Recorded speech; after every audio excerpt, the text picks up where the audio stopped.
ঘরটাতে কোনো জানলা নেই, সম্ভবত কোনো ভূগর্ভস্থ ঘর এটা। বদ্ধ ঘরটার একদিকে আরেকটা দরজা দেখা যাচ্ছে। আমি নিশীথে পাওয়া মানুষের মতো হেঁটে গেলাম সেখানে। একটা জিনিস লক্ষ্য করলাম, আমার চারিদিকের সব দৃশ্য আমার চোখে ধরা দিচ্ছে পুরনো সাদা কালো নীরব চলচ্চিত্রের মতো। না, ভুল বললাম না। একটা মাত্র শব্দ এখন জোরালো হয়ে আমার কানে প্রবেশ করছে।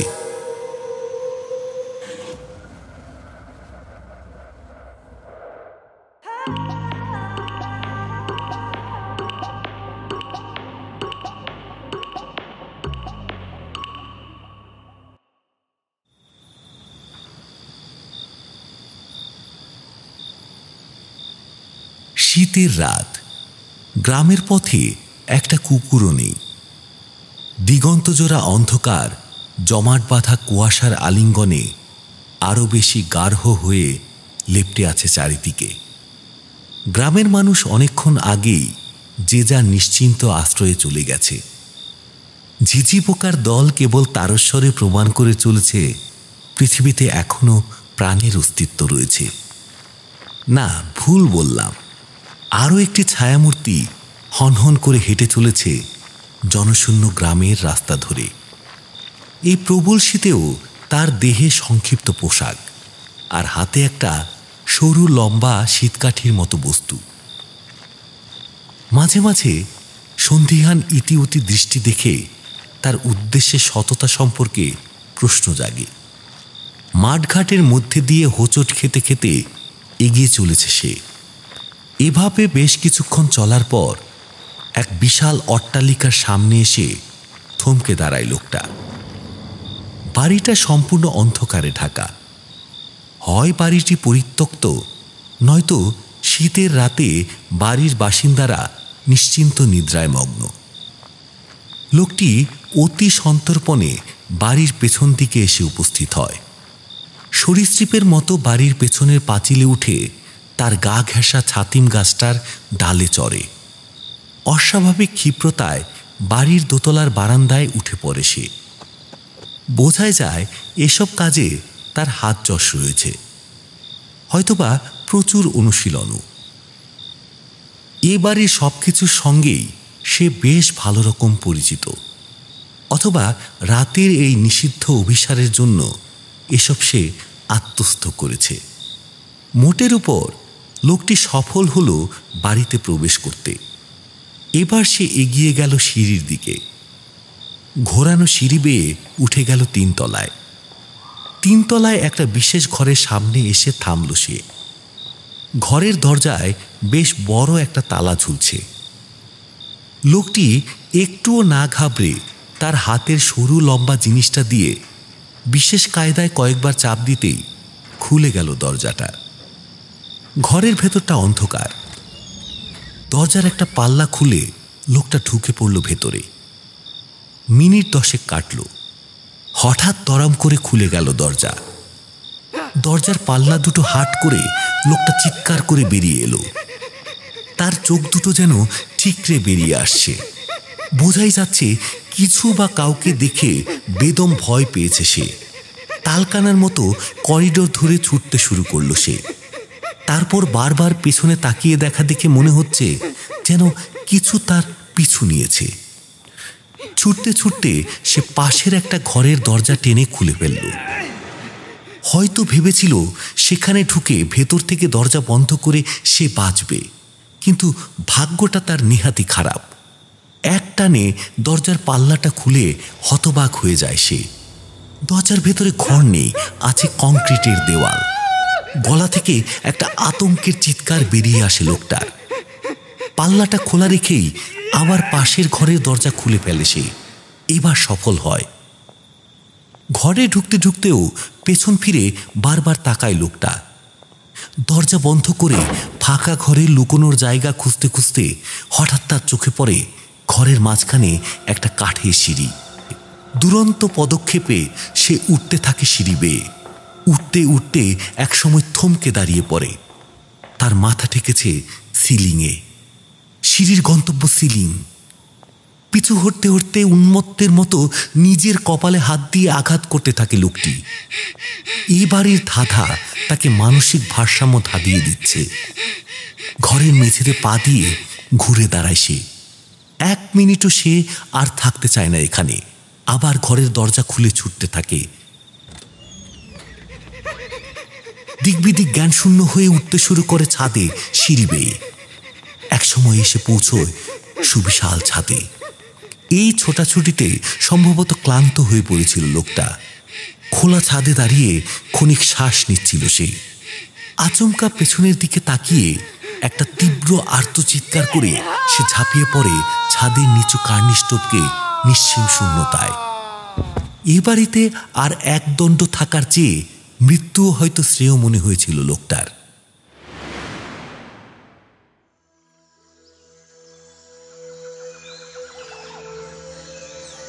রাঙামাটি গ্রামের যে রাস্তায় ভ্যান রিক্সাটা আমাকে নামিয়ে দিল, তার দুপাশে ধুধু মাঠ, আর তার মধ্যিখান দিয়ে যে সরু রাস্তাটা চলে গেছে কি জানি কোথায়, সেটাকে রাস্তা না বলে রাস্তার কঙ্কাল বলাই ভালো। ভ্যান রিক্সাওয়ালা ভুল কিছু বলেনি। রেল স্টেশনের বাইরে থেকে রিক্সা ওঠার সময় রাঙামাটি জাদুমহল যাব শুনে সে ভুরু কুচকে তাকিয়ে আমাকে যখন বলেছিল, মহল অব্দি গাড়ি যাবে নি বাবু, আগেই নামাই দিব, তারপর হাইটে যাইয়েন, তখনই বুঝেছিলাম কেস গড়বড়। অগত্যা উপায় না দেখে তাতেই রাজি হয়েছিলাম। এখন রাস্তার অবস্থা দেখে টের পেলাম গাড়িটারই তো দুরস্ত, ভ্যান রিক্সা ছাড়া যাওয়ার কোনো উপায় নেই। আমার হাতে অবশ্য একটা মাঝারি সাইজের ব্যাগ, 2-4টে জামা প্যান্ট, গামছা আর সামান্য কিছু নিত্য প্রয়োজনীয় জিনিস, এই তো আমার সম্পত্তি। ওটা হাতে নিয়ে হাঁটা বড় ব্যাপার নয়, কিন্তু ভোগাচ্ছিল রাস্তা। উঁচু নিচু খোয়া ওঠা রাস্তার প্রায় পুরোটাই ভাঙাচোরা। আজন্মকাল পিচের মুখ দেখেছে কিনা সন্দেহ। মাথার উপর সূর্যমামা অকাতরে আগুন বিলুচ্ছেন। ভোর ভোর বেরিয়েছিলাম বেলাবেলি পৌঁছে যাব বলে, কিন্তু বলে না, কপালে নাইকো ঘি, ঠকঠকালে হবে কি। স্টেশনে এসে দেখি কাল রাতের ঝড়ে গাছ উপড়ে রেল লাইনের উপর পড়ায় ডানকুনি শিয়ালদা লাইনের ট্রেন বন্ধ। কখন চালু হবে কেউ জানে না। কিন্তু আমার মতো ফাটা কপাল হলে ফেরার পথ না থাকলে যা হয়, আমারও তাই হলো। ধর্ণা দিয়ে বসে রইলাম স্টেশনে। গতকালই বাড়িওয়ালার টাকা মিটিয়ে দিয়েছি। বাড়িওয়ালা দয়া করে রাতটুকু থাকতে দিয়েছে। আবার ফিরব কোন মুখে? বসে রইলাম স্টেশনে। ঘন্টা 3 পর যখন ট্রেন চালু হলো, তখন স্টেশন চত্বরে কাতারে কাতারে লোক। গোটা 4 ট্রেন ছাড়ার পর 5ম ট্রেনে উঠে কোনো রকমে পৌঁছানো গেল শিয়ালদা। কিন্তু ততক্ষণে রাঙামাটি যাওয়ার প্রথম ট্রেন 2 ঘন্টার রাস্তা পেরিয়ে রাঙামাটি পৌঁছে গেছে। দীর্ঘশ্বাস ফেলে আবার অপেক্ষা। রাঙামাটি একটা ছোট্ট স্টেশন। দিনে গোটা কয়েক লোকাল ট্রেন সেখানে দাঁড়ায়। কাজেই একটা ট্রেন মিস করলে পরের ট্রেনের জন্য এক বিরাট সময় অপেক্ষা করে থাকতে হয়। অবশেষে ট্রেন পেয়ে যখন রাঙামাটি পৌঁছলাম, তখন দুপুর প্রায় 1টা। পেটে চিনচিনে খিদে। সেই ভোর 5টায় পাড়ার হাবুদার চায়ের দোকানে চা আর 2টো লেরে বিস্কুট খেয়ে বেরিয়েছি। পাকাপাকিভাবে চলে যাচ্ছি শুনে হাবুদা টাকা নিতে চাইনি চা বিস্কুটের। তবু বৌনির সময় বলে আমি জোর করে চায়ের টাকা হাতে দিলেও বিস্কুটের টাকা কিছুতেই নিল না। হাবুদার কথা মনে পড়ে মনটা খারাপ হয়ে গেল। কি জানি আর কোনোদিন যাব কিনা ও পাড়ায়। একটা দীর্ঘশ্বাস ফেলে রাঙামাটি স্টেশনের একমাত্র গুমটি দোকান থেকে পাউরুটি আর ঘুগনি কিনে গোগ্রাসে গিলে রিকশায় চেপেছি। এবেলা আর কিছু না খেলেও হবে।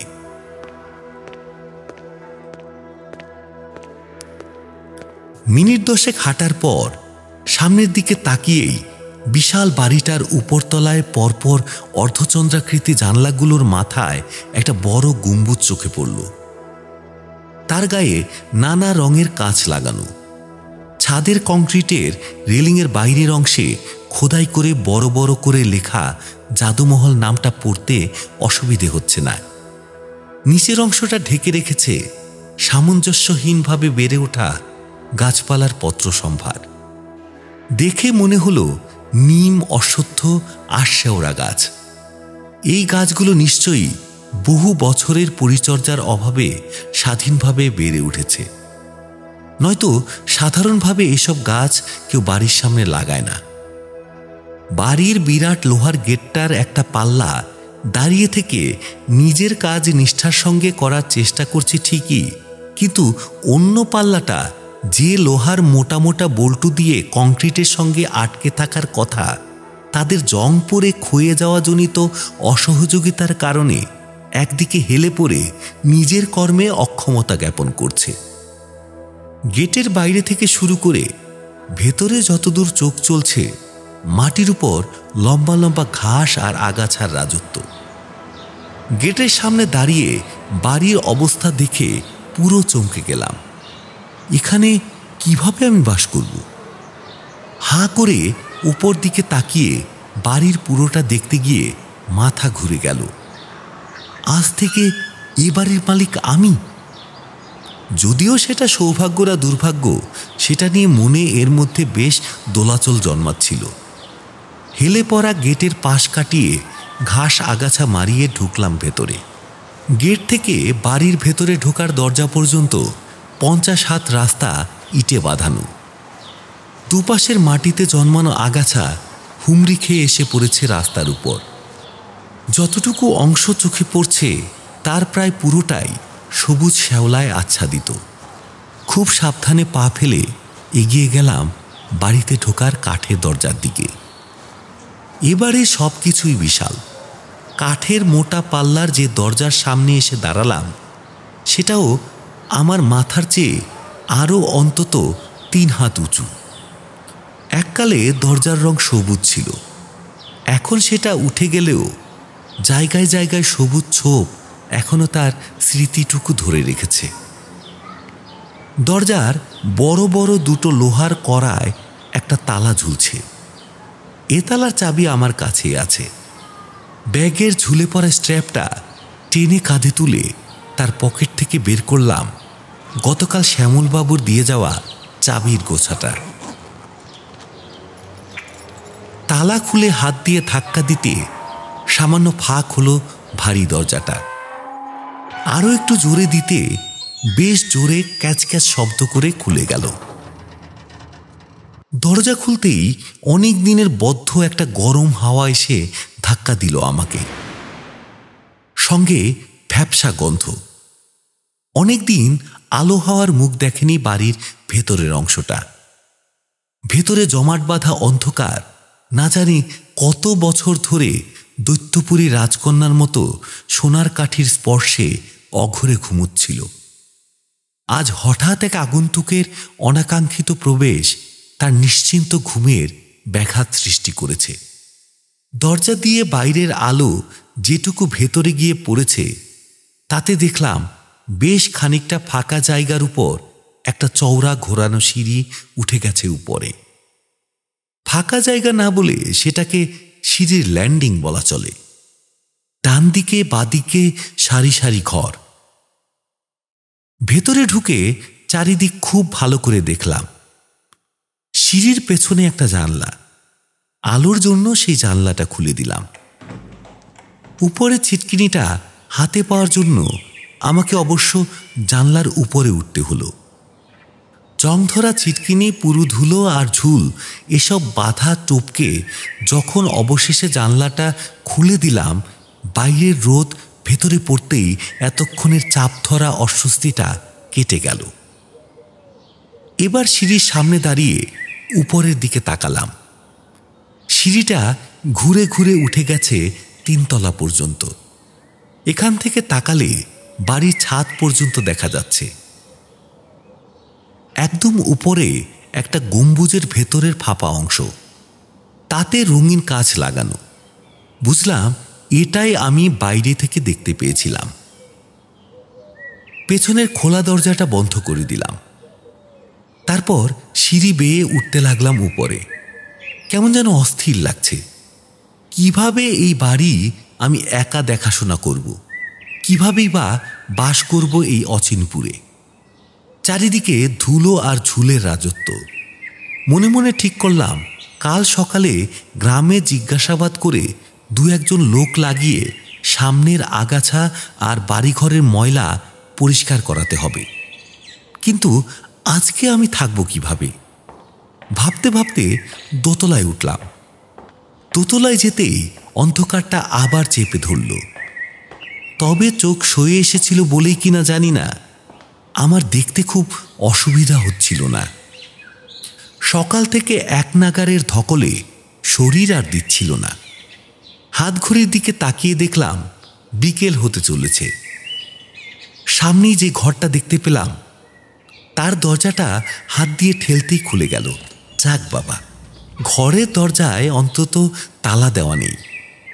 ভেতরে ঢুকতেই অন্ধকারটা আবার ঝাঁপিয়ে পড়ল। ঘরের বাইরে তবুও সামান্য আলো আধারই ছিল, এখন ঘুটঘুটে অন্ধকার। অনুমান করলাম এদিকটা যদি ঘরের ভেতরের দিক হয় তবে ঠিক উল্টো দিকের দেওয়ালেই জানলা থাকা উচিত। অন্তত বাইরে থেকে বাড়িটা দেখে তাই মনে হয়েছে। ঘরগুলোর জানলা বাইরের দিকে। খুব সাবধানে পা ঘষে ঘষে এগুতে থাকলাম। হাত দুটো বাড়িয়ে দিলাম সামনের দিকে, যাতে কঠিন কিছুতে ধাক্কা না খাই। কয়েক পা এগুনোর পরেই থমকে দাঁড়ালাম। আমার দুহাতের বেড়ে আমি কিছু ধরেছি। হ্যাঁ হ্যাঁ হ্যাঁ হ্যাঁ হ্যাঁ, কে? প্রচণ্ড ভয়ে আমার গা শিউরে উঠল।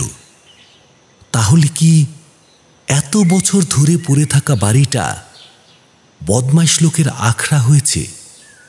কিন্তু কয়েক সেকেন্ড, তারপরেই হাত থেকে ছেড়ে গেল অবয়বটা।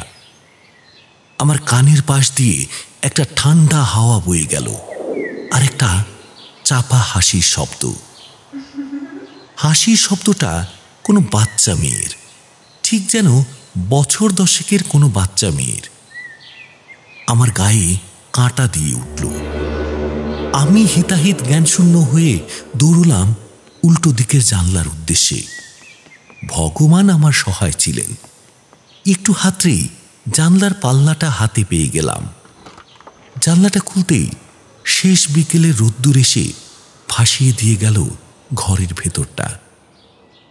ঘরের এক কোণে একটা খাট। একে খাট না বলে পালঙ্ক বলাই যুক্তিযুক্ত। বেশ রাজকীয় পালঙ্ক, পুরনো একটা জাজিম পাতা। তার এখানে ওখানে ছিঁড়ে নারকেলের ছোবড়া বেরিয়ে গেলেও এখনো একজনের শোবার মতো অবস্থায় আছে। যদিও পুরো ধুলোর পরত সারা ঘরেই ছড়িয়ে আছে, তবু ঘরটা আমার পছন্দই হলো। খাট ছাড়াও ঘরে একটা ভারী কাঠের আলমারি, একটা চেয়ার, টেবিল ইত্যাদি ছিল। আপাতত নিজের পরনের জামাটা দিয়ে খাটটা বেশ করে ঝেড়ে সঙ্গে আনা আমার সবেধন নীলমণি বেড কাভারটা পেতে দিলাম। রাতটুকু কাটুক। খাটের উপর লম্বা হয়ে শুয়ে জানলা দিয়ে বয়ে আসা ঠান্ডা হাওয়ায় দেহ জোড়াতেই একটু আগের ঘটনাটাকে মনের ভুল বলে মনে হলো। নতুন জায়গা, তার উপর সম্পূর্ণ একা। এমন মনের ভুল তো হতেই পারে। আমি একা কথাটা মাথায় আসতেই বুক চিরে একটা দীর্ঘশ্বাস বেরিয়ে এলো। গত কয়েক বছরে আমার জীবনের উপর দিয়ে যে ঝড় বয়ে গেল, তাতে ভেবেছিলাম আর কখনো মাথা তুলে দাঁড়াতেই পারবো না। কয়েক মাসের তফাতে চলে গেলেন প্রথমে মা, তারপর বাবা। আমি তখনও বিশ্ববিদ্যালয়ের ছাত্র। বাবা সামান্য চাকরি করতেন। সারা জীবন অসম্ভব টানাটানির মধ্যে সংসার চলেছে। তবু আমার পড়াশোনার কোনো অসুবিধে হতে দেননি বাবা। কিন্তু শেষের দিকে তার শরীর আর ধকল নিতে পারছিল না। আমি তখন পাগলের মতো একটা চাকরি খুঁজছি। ভেবেছিলাম চাকরি হলে দরকার হলে পড়াশোনা ছেড়ে দেব। গরিবের ঘরে যতদূর পড়া হয়েছে যথেষ্ট। এবার হাল ধরব সংসারের। বাবা মাকে বললে তারা রাজি হবেন না জানাই ছিল, তাই কিছু না বলেই খোঁজ শুরু করলাম। কিন্তু চাকরি পাওয়া যে কতখানি কঠিন তা টের পেতে দেরি হলো না। বাধ্য হয়ে আবার পড়াশোনায় মন দিলাম। বাবার শরীর খারাপ, চোখে দেখতে পাচ্ছিলাম, কিন্তু মায়ের যে ভেতরটা ঝাঁঝরা হয়ে গেছে, মারাত্মক রক্তাল্পতা বাসা বেঁধেছে, তা বুঝিনি আমরা কেউ। হঠাৎ একদিন বিনা নোটিশে অজ্ঞান হয়ে পড়ে গিয়ে আর উঠলেন না। আর এর 6 মাসের মধ্যে বাবা। মা বোধহয় বাবার সব শক্তির উৎস ছিলেন, তাই মায়ের হঠাৎ চলে যাওয়া তার কোমর ভেঙে দিয়েছিল। মা মারা যাওয়ার পরপরই এত অসুস্থ হয়ে পড়লেন যে চাকরিটা ছাড়তে বাধ্য হলেন। যে সামান্য কটা টাকা সেখান থেকে অবসরকালীন প্রাপ্য হিসেবে পেয়েছিলেন, তা তার চিকিৎসা, ওষুধ আর বাবা ছেলের খোরাকিতেই শেষ হয়ে গিয়েছিল। বাবা মারা যাওয়ার পর নিজেকে আবিষ্কার করলাম অসীম শূন্যতায়, আক্ষরিক অর্থেই শূন্যতা। কি খাবো তারও সংস্থান ছিল না। এই সময় একে একে ঘরের আসবাব, বাসন কোসন বিক্রি করেছি খাওয়া আর পড়াশোনা চালানোর জন্য। এইভাবে পাশ করার পর এক বন্ধুর পরামর্শে শুরু করলাম টিউশনি। আস্তে আস্তে নাম ছড়াতে লাগলো। আমার হাতে দিন চালানোর মতো টাকা পয়সা এলো। এভাবেই কেটে গেল কয়েক বছর। এর মধ্যে 2-1টা বেসরকারি স্কুলে চাকরি যে পাইনি তা নয়, কিন্তু পরিশ্রমের তুলনায় মাইনে এতই কম যে সেই সময়টা টিউশনে দিলে বেশি রোজগার হবে বলে মনে হলো, তাই ছেড়ে দিলাম। মোটামুটি চলে যাচ্ছিল। চলে যাওয়াটুকুর চেয়ে বেশি আশা আমার ছিল না। এরকমই একটা সময়, আজ থেকে মাস 2 আগে বাড়ি খুঁজে খুঁজে আমার দরজায় কড়া নাড়লেন শ্যামলবাবু। আর আমার আজন্ম দুর্ভাগা কপালের উপর যে স্থির বিশ্বাস ছিল, সে দুর্ভাগ্যের দিক থেকে আমার কপাল কখনোই বিশ্বাসঘাতকতা করবে না, সেই ধারণাটা পাল্টে গেল। আমার মায়ের এক মামা ছিলেন অবনীচরণ ঘোষাল। তারা ছিলেন 3 পুরুষের জাদুকর। 3 জনেরই মঞ্চনাম ছিল এসিজি। একসময় এসিজি ছিল একটা ব্র্যান্ড। আমি ছোটবেলায় 2-1 বার এই অবনী দাদুকে দেখেছি, কিন্তু তারপর তার সঙ্গে আমার কোনো যোগাযোগ ছিল না। মার কাছে শুনেছি অবনী দাদুর পিতামহ অক্ষয়চরণ ঘোষাল প্রথমে এই পেশা বেছে নিয়েছিলেন। শুরুর দিকে তেমন নামডাক না থাকলেও হঠাৎ করেই দেশের আনাচে কানাচে খ্যাতি ছড়িয়ে পড়ে তার। লোকমুখে জানা যায় তিনি এক গোপন বিদ্যা আত্মস্থ করেছিলেন কোনো এক বিশেষ পদ্ধতিতে। তার জাদু শুধু ইন্দ্রজাল ছিল না, তাবর তাবর জাদুকররা হার মেনেছিলেন তার জাদুর রহস্য উদ্ধার করতে। অনেকে বলতো তিনি নাকি তন্ত্র সাধনা করতেন। এই বাড়ি তারই তৈরি। মানুষের সন্দেহ আরো ঘনীভূত হয়েছিল যথেষ্ট রোজগার থাকা সত্ত্বেও এমন এক নিরিবিলি গ্রামে এসে বাড়ি করায়। তিনি তার পুত্র অভয়চরণকে নিজের বিদ্যা শিখিয়েছিলেন, তারপর অবনী দাদু। কিন্তু অবনী দাদু বিয়ে থাও করেননি। গ্রামের কয়েকটি গরিব অনাথ ছেলেমেয়েকে নিজের কাছে রেখে খাওয়া দাওয়া ও পড়াশোনার দায়িত্ব নিয়েছিলেন। এই অবনী দাদু মারা যাওয়ার পর তার এই বিরাট বাড়ি ও টাকা পয়সার ওয়ারিশ খুঁজে পাওয়া যায়নি। শ্যামলবাবু হলেন দাদুর উকিল। তিনি দাদুর মৃত্যুর পর নানাভাবে চেষ্টা করেন যথার্থ ওয়ারিশ খুঁজে বের করার, কিন্তু অন্তত 3 বছর খবরের কাগজে বিজ্ঞাপন দিয়েও খুঁজে পাননি। অবশেষে কোনো সূত্রে আমার মায়ের কথা জানতে পারেন উনি। শোনো, তোমার মা বেঁচে থাকলে অবনীচরণ ঘোষালের সমস্ত সম্পত্তির মালিক তিনিই হতেন, কিন্তু তার অবর্তমানে তুমিই এই সম্পত্তির মালিক। পাক্কা 10 মিনিট আমি একটা কথাও বলতে পারিনি। মনে মনে ভেবেছি সকাল সকাল বাড়ি বয়ে মজা করতে আসা লোকটাকে খেদিয়ে দেব কিনা। তারপর যখন উনি কাগজপত্র দেখালেন, তখন গিয়ে বিশ্বাস হলো এবার আমি বড়লোক হতে চলেছি। আমাকে 2 মাস সময় দিন, আমার টিউশনের স্টুডেন্টদের পরীক্ষা চলছে। তাছাড়া আমার বাড়িওয়ালাকে টাকা পয়সা দিতে হবে, আরও কিছু কাজ আছে। সেই সব কাজ মিটিয়ে অবশেষে আজ আমার এ বাড়ির দখল নেওয়ার দিন। গতকাল শ্যামলবাবু আমার হাতে বাড়ির চাবি দিয়ে গেছেন। ও হ্যাঁ, গত 2 মাসে আরও একটা কাজ হয়েছে। শ্যামলবাবুর সঙ্গে দৌড়াদৌড়ি করে অবনী দাদুর বন্ধ ব্যাংক অ্যাকাউন্ট থেকে টাকা উদ্ধার করে আমার অ্যাকাউন্টে ট্রান্সফার করানো হয়েছে। বেশ মনোযোগ দিয়ে খুঁটিয়ে দেখে তারপর বিশ্বাস হয়েছে আমি এখন সত্যিই বড়লোক। আমার মাস চলার মতো কিছু টাকা তুলে হাতে রেখেছি। ক্লান্তিতে কখন যেন ঘুমিয়ে পড়েছিলাম। ঘুম যখন ভাঙল তখন বাইরে আলো মরে গেছে, আর কিছুক্ষণের মধ্যেই ঘর আবার অন্ধকারে ভরে যাবে। লাফিয়ে উঠে ব্যাগ থেকে মোমবাতি বের করে জ্বালিয়ে নিলাম। খুব মোটা মোম, কাজেই সকাল পর্যন্ত দিব্যি চলে যাবে। কাল সকালে গ্রামের বাজারে গিয়ে কেরোসিন মেয়ে এখনো বিজলি বাতি আসেনি। আলোর সমস্যা মিটলেও এখন প্রধান সমস্যা খিদে। দুপুরের পাউরুটি ঘুগনি কখন হজম হয়ে গেছে। এখন গ্রামের দিকে গেলে দোকানপাট পাওয়া যেতে পারে, কিন্তু এই বিতিকিচ্ছিরি রাস্তা দিয়ে রাতের অন্ধকারে যাতায়াত করতে গেলে একটা দুর্ঘটনা ঘটা বিচিত্র নয়। মনে পড়ল সকালের ট্রেনে 2 প্যাকেট বাদাম ভাজা কিনেছিলাম, সে দুটো এখনো ব্যাগের পাশের পকেটে আছে। জল তো আছেই 1 বোতল। আজ রাতটা চিনে বাদাম চিবিয়েই কাটাতে হবে বুঝলাম। অগত্যা মোমবাতি হাতে নিয়ে অন্ধকার বারান্দা দিয়ে বাথরুমের সন্ধানে যাচ্ছিলাম যখন, তখন নিজেকেই কেমন যেন ভেবে হাসি পেল। রাতটা অবশ্য নিশ্চিন্তেই কাটল। শুধু ঘুমের মধ্যে স্বপ্ন দেখলাম ছায়া ছায়া কয়েকটা মূর্তি আমার ঘুমন্ত মুখের উপর ঝুঁকে পড়ে কি যেন দেখছে। শুধু কি তাই, সারা রাত ধরে পুরুষ কণ্ঠের এক চাপা আর্তচিৎকার ঘুমের মধ্যেও আমাকে যেন সচেতন করে তুলছিল। পরিবেশ পরিস্থিতির প্রভাব আর কি।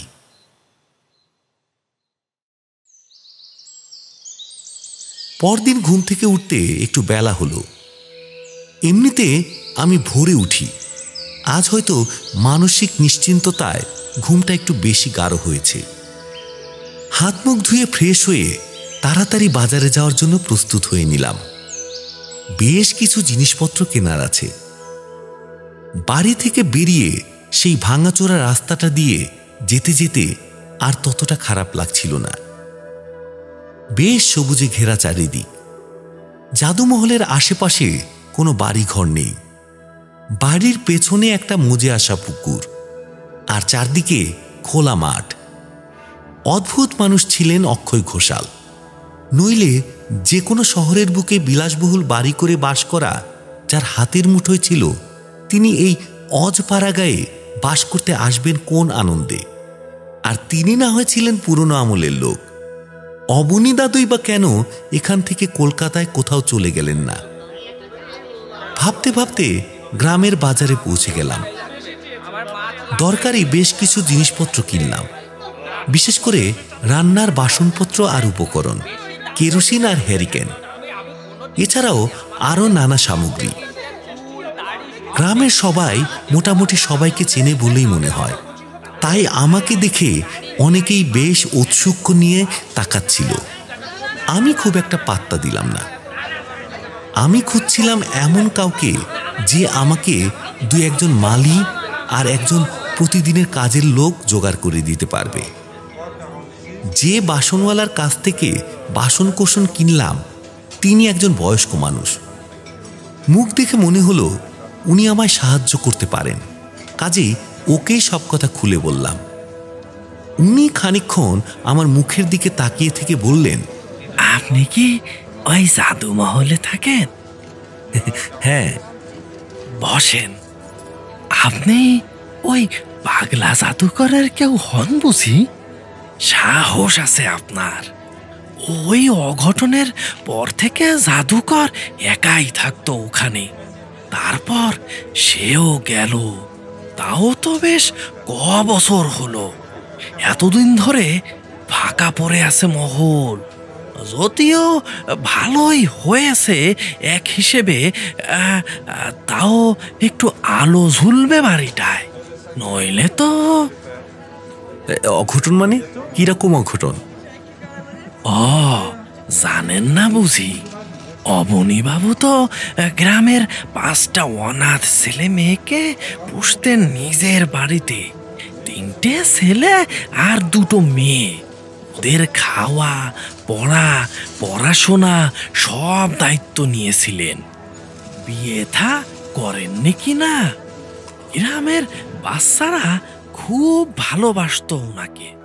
ওদের বিনে পয়সায় জাদু দেখাতেন, খাবার দিতেন।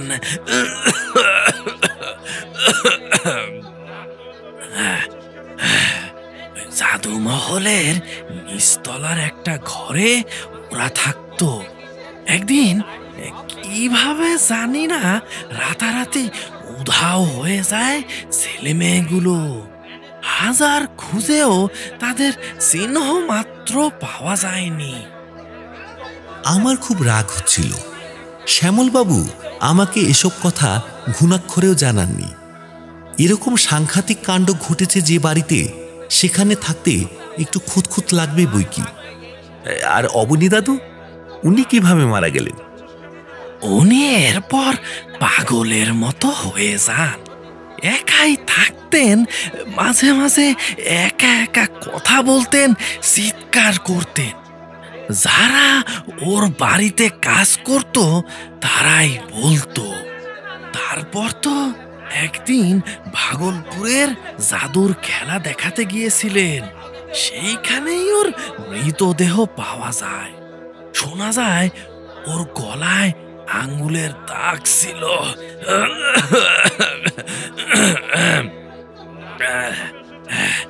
তবে তবে বোঝেনি তো, গ্রামগঞ্জে অনেক কথা রটে, সেসব সত্যি নাও হতে পারে। তবে হ্যাঁ, এরপর থেকে গ্রামের লোক একটু একটু এড়িয়েই চলে ওই বাড়ির দিকটা। অনেকে বলে জাদুকর বুড়ো নাকি অনেক টাকা নিজের ঘরে লুকিয়ে রেখেছিল। মরার আগে সেসব জানাতে পারেনি কাউকে। তাই সেই লোভে একবার এক চোর এসেছিল এ বাড়িতে। কিন্তু অদ্ভুত ব্যাপার জানেন, চোরটা ছাদ থেকে পড়ে মারা যায়। কোনোদিন শুনেছেন চুরি করতে এসে চোর ছাদ থেকে পড়ে মারা গেছে? ওকে বলে বাড়িটা জ্যান্ত, নিজেই পাহারা দেয় নিজেকে। সত্যি মিথ্যে জানিনি, তবে তারপর থেকে কেউ খুব একটা ওদিকে যায় না। না, এসব গল্প বেশি শুনে কাজ নেই। আমার যখন আর ফেরার পথ নেই, তখন এসব শুনে দুর্বলতাকে প্রশ্রয় দিয়ে লাভ কি? আমি আসল কথায় চলে এলাম। শুনুন না, আমাকে 2-1 জন লোক একটু জোগাড় করে দিতে পারবেন? এই বাড়ির আশেপাশের আগাছাগুলো আর বাড়ির ভেতরটা পরিষ্কার করার জন্য। এছাড়া রোজকার কাজের জন্য লোক দরকার। বাড়ি ফিরলাম বাসনওয়ালার দৌলতে জুটে যাওয়া শম্ভুকে সঙ্গে নিয়ে। শম্ভুই আরেকজনকে নিয়ে এলো আজকের জন্য। ওরা 2 জন মিলে আমার বাজার থেকে কেনা জিনিসপত্র ঘাড়ে করে বয়ে নিয়ে এলো। ওদের না পেলে বেশ চাপে পড়তে হতো। সারা রাস্তা শম্ভু প্রায় একাই বকে গেল। একটু বেশি কথা বলে লোকটা। যদিও একা অত বড় বাড়িতে থাকতে গেলে একজন কথা বলার লোক থাকলে ভালোই হয়। ঠিক হয়েছে, শম্ভু রোজ এসে আমার কাজকর্ম করে দিয়ে যাবে। ওরা 2 জনে মিলে বাড়ি আর বাগান সাফ করার কাজে লেগে পড়ল। শম্ভু দেখলাম মহলের ভেতরটা মোটামুটি চেনে। ও নাকি ছোটবেলায় বন্ধুদের সাথে আসতো জাদুর খেলা দেখতে। এতে আমার সুবিধেই হলো। বাজার থেকে নাস্তা সেরে এসেছিলাম। ওদের বললাম, শম্ভু, রান্নাঘরটা তো একেবারে জঞ্জাল হয়ে আছে, আগে ওটা পরিষ্কার করে দাও, তাহলে দুপুরের রান্নাটা চাপিয়ে দিতে পারবো। আমি ততক্ষণ একটু বাড়িটা ঘুরে দেখি, কেমন? আচ্ছা বাবু।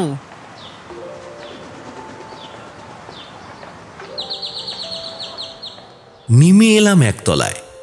একতলা সিঁড়ির ল্যান্ডিং থেকে দুপাশে সার সার ঘর, বেশিরভাগই খোলা। গুনে দেখলাম ডান দিক আর বাদিকে 3টে করে মোট 6টা ঘর। বুঝলাম দোতলা আর 3তলাতে এর চেয়ে 2-1টা করে বেশি হবে।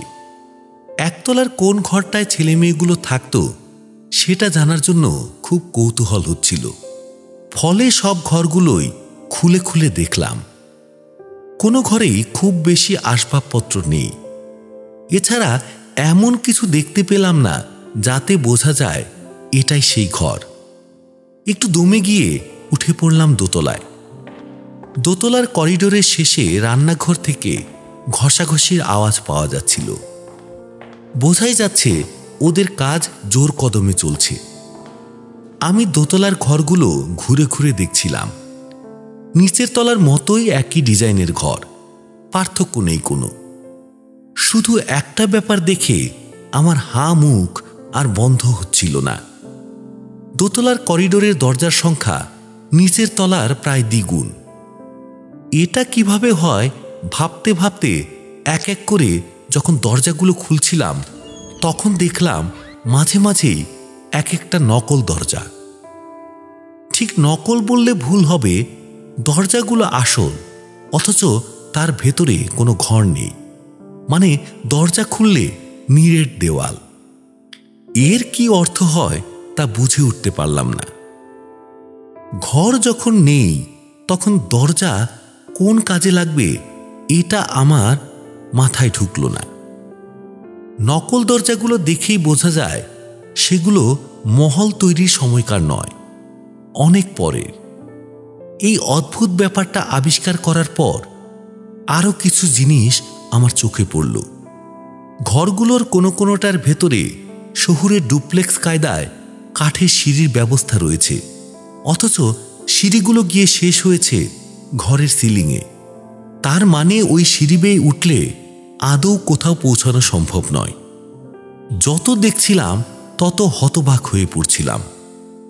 তাহলে কি সেই বাসনওয়ালার কথাই ঠিক? অবনী দাদুর মাথাটা শেষের দিকে খারাপ হয়ে যাচ্ছিল। উনি কি এসব তৈরি করিয়েছিলেন? নকল দরজার মতোই সিঁড়িগুলো অপেক্ষাকৃত নতুন। মাথায় অনেক কিছু ঘুরছিল। অন্যমনস্কভাবে গিয়ে পৌঁছলাম 3তলায়। ওই একই সিঁড়ি উঠে গেছে ছাদ পর্যন্ত। বাসনওয়ালার কাছে শুনেছিলাম অবনী দাদু থাকতেন 3তলায়। ওর ঘরটা দেখতে খুব ইচ্ছে করছিল। বাবু, রান্নাঘরের কাজ শেষ বাবু। নিচ থেকে শম্ভুর গলা শুনে আমি রেলিং দিয়ে একটু ঝুঁকে পড়লাম। শম্ভুও দোতলার রেলিং থেকে ঝুঁকে উপর দিকে তাকিয়ে আছে। ঠিক আছে, তুমি এবার আমার ঘর আর বাথরুম পরিষ্কার করে বাইরের বাগানে চলে যাও। একদিনে সারা বাড়ি পরিষ্কার করার দরকার নেই, অন্য ঘরগুলো ধীরে সুস্থে করলেই হবে। ওকে নির্দেশ দিয়ে আমি আবার লেগে পড়লাম জাদুমহল আবিষ্কারের কাজে। 3তলাতেও সেই একই রকম নকল দরজা আর নকল সিঁড়িতে 6 লাফ। একটা ঘর খুলতেই আমার মাথাটা বুম করে ঘুরে গেল। এটাই যে অবনী দাদুর ঘর তা আর বলে দিতে হয় না। সারা ঘর আয়নায় মোড়া। ছোটবেলায় বাবার সঙ্গে মেলায় গিয়ে আয়না মহল দেখতাম। জিগজ্যাগ সুরঙ্গের মতো জায়গা, পুরোটাই আয়নায় মোড়া। একবার ঢুকে পড়লে বেরোনোর পথ খুঁজে পাওয়াই দায়। যেদিকে তাকাও সেদিকেই নিজেকে দেখতে পাবে, আর এগুতে গেলেই আয়নায় ধাক্কা। কোনটা যে সঠিক পথ তা বোঝাই যায় না। এক এক সময় মনে হতো কোনটা যে সত্যিকারের আমি সেটাও বোধহয় গুলিয়ে ফেলছি। অবনী দাদুর ঘরে ঢুকেও আমার সেই রকম অনুভূতি হলো। তার উপর ঘরটার পুরো দেওয়ালের উপরের অংশ জুড়ে রঙিন কাচ বসানো। সেখান থেকে সূর্যের আলো বিচিত্র রঙের ছদ্মবেশ করে এসে পড়েছে ঘরের মেঝেতে। তাতে ঘরের ভেতর আরো অদ্ভুতরে পরিবেশ রচিত হয়েছে। আমি ঘরের মাঝখানে এসে দাঁড়ালাম। কিভাবে কোনো মানুষ এখানে বাস করতে পারে? ঘরের মাঝখানে এসে দাঁড়াতেই আরো একটা অদ্ভুত ব্যাপার আমার চোখে পড়ল। ঘরে যে কটা জানলা রয়েছে সব কটা উল্টো, অর্থাৎ মাথার অংশ নিচের দিকে আর নিচের অংশ উপরের দিকে। ফলে জানলার ছিটকিনি, হাতল ইত্যাদি সব উল্টো মুখ। জানলাগুলোর পাল্লার উপরেও আয়না লাগানো, তাই হঠাৎ করে এই উল্টো ব্যাপারটা চোখে পড়ে না। আমার গাটা কেমন শিরশির করছিল।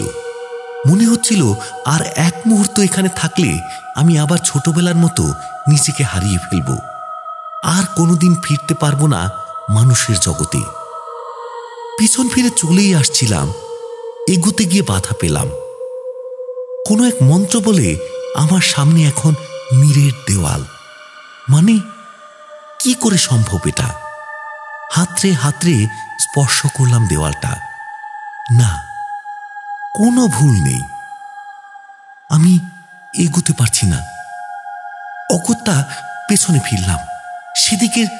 সেদিকের দেওয়ালে জানলাগুলো দেখতে পাচ্ছিলাম। এবার ডান দিকে দৌড়ালাম, আবার বাদিকে। ভগবান, কোনো দিকেই যে বেরোবার পথ নেই। তাহলে আমি ঢুকলাম কিভাবে এই ঘরে? আচমকা একটা আওয়াজ আমার কানে এলো, একটা পুরুষ কণ্ঠের চিৎকার। সেই চিৎকারের উৎস যে প্রচন্ড ভয় তা বুঝতে অসুবিধে হচ্ছিল না। এই গলাটা কাল সারা রাত আমার কানে ভেসে এসেছে, তো তখন সেটা ভেসে আসছিল বহু দূর থেকে। আর এখন মনে হচ্ছে এই ঘরেই কেউ চিৎকার করছে। গলা ভয়ে বুঝে আসছিল, তবু চিৎকার করে সর্বশক্তি দিয়ে ডাকলাম, শম্ভু, শম্ভু, আমাকে আমাকে বাঁচাও, শম্ভু, শম্ভু। জানি না আদৌ আমার গলা স্বর এ ঘরের বাইরে পৌঁছলো কিনা। হাত দিয়ে আয়নার দেওয়ালে জোরে জোরে মারতে লাগলাম। ভেঙে পড়ুক, খসে পড়ুক এ দেওয়াল, আমি বাইরে বেরোতে চাই, যেন কত কাল এখানে আমি বন্দি। হঠাৎ মনে হলো বিশাল ঘরটার চারিদিক যেন কেমন ছোট হয়ে আসছে। চারটে দেওয়াল এগিয়ে আসছে পরস্পরের দিকে, আর আমি মাঝখানে একটা পোকার মতো অপেক্ষা করছি পিষে যাওয়ার। যতই ছটফট করে এ দেওয়াল থেকে ও দেওয়ালে দৌড়ে বেড়াচ্ছি, ততই আরো ছোট হয়ে আসছে ঘরটা। ছোট হতে হতে একটা কুঠুরির চেহারা নিয়েছে। আমি এখন হাত না বাড়িয়েও স্পর্শ করতে পারছি দেওয়ালগুলো। ঈশ্বর, এভাবে এভাবে একটা পোকার মতো পিষে মারার জন্য আমাকে নিয়ে এলে এই মহলে। ঠিক করলাম, একবার যদি বেরোতে পারি এই মৃত্যু ফাঁদ থেকে, আর এখানে নেই। দেওয়ালগুলো চলে এসেছে খুব কাছে। আমি আমি গালের উপর সেগুলোর স্পর্শ পাচ্ছি। প্রচন্ড চাপে আমার দেহের হাড় ভেঙে যাবে এখনই। বুকের উপর 10 মণি পাথরের বোঝা। আমি আমি শ্বাস নিতে পারছি না। মৃত্যুর প্রতীক্ষায় আমি চোখ বুঝলাম।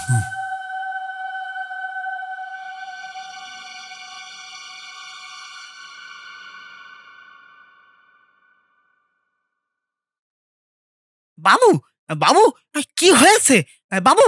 ও বাবু, আপনি ওরকম করছেন কেন বাবু? কি হয়েছে কি? একটা ঝাঁকুনি দিয়ে ফিরে এলাম বাস্তবে। শম্ভু আর অন্য লোকটি হাঁ করে আমার মুখের দিকে তাকিয়ে। আমি 3 তলা সিঁড়ির রেলিংয়ের সামনে দাঁড়িয়ে, ঠিক যেখান থেকে ওদের পরবর্তী কাজের নির্দেশ দিয়েছিলাম। বাবু, আমরা তো আপনার ঘরে কাজ করছিলাম। হঠাৎ শুনি আপনি চিৎকার করে আমাকে ডাকছেন। আমি ভাবলাম কি আবার হলো। এসে দেখি আপনি এখানে দাঁড়িয়ে চোখ বন্ধ করে ছটফট করছেন। কত ডাকছি, আপনি শুনছেনই না। শেষমেশ আপনার গায়ে ধাক্কা দিতে আপনার চোখ খুলল। কি হয়েছে বাবু? হ্যাঁ, আমি জোরে জোরে শ্বাস নিচ্ছিলাম। এখনো বুকের উপর দেওয়ালের চাপ অনুভব করতে পারছি। হাতের আঙুলগুলোতে খুব ব্যথা। তাকিয়ে দেখি কালছিটে পড়ে আছে, দেওয়ালে আঘাত করার ফল। পুরো ব্যাপারটা আমার বোধের বাইরেই রয়ে গেল। আমার হাতের ক্ষত প্রমাণ করে আমি যা দেখেছি শুনেছি কিচ্ছু মিথ্যে নয়। অথচ আমি দাঁড়িয়ে আছি সিঁড়ির কাছে। আমার শরীরে ঘাম দিচ্ছিল। থরথর করে কাঁপতে কাঁপতে কোনো মতে শম্ভুকে বললাম, তোমরা তোমরা যাও, কাজ করো। ওরা অদ্ভুত দৃষ্টিতে আমার দিকে তাকাচ্ছিল। তারপর ওরা নিচে চলে যেতে আমি খোলা হাওয়ার সন্ধানে ছাদে উঠলাম। ছাদের একটা অংশ ঢাকা, সেখানেই মাথার উপর গম্বুজটা। বাকি বিরাট খোলা ছাদ রোদে পুড়ে যাচ্ছে।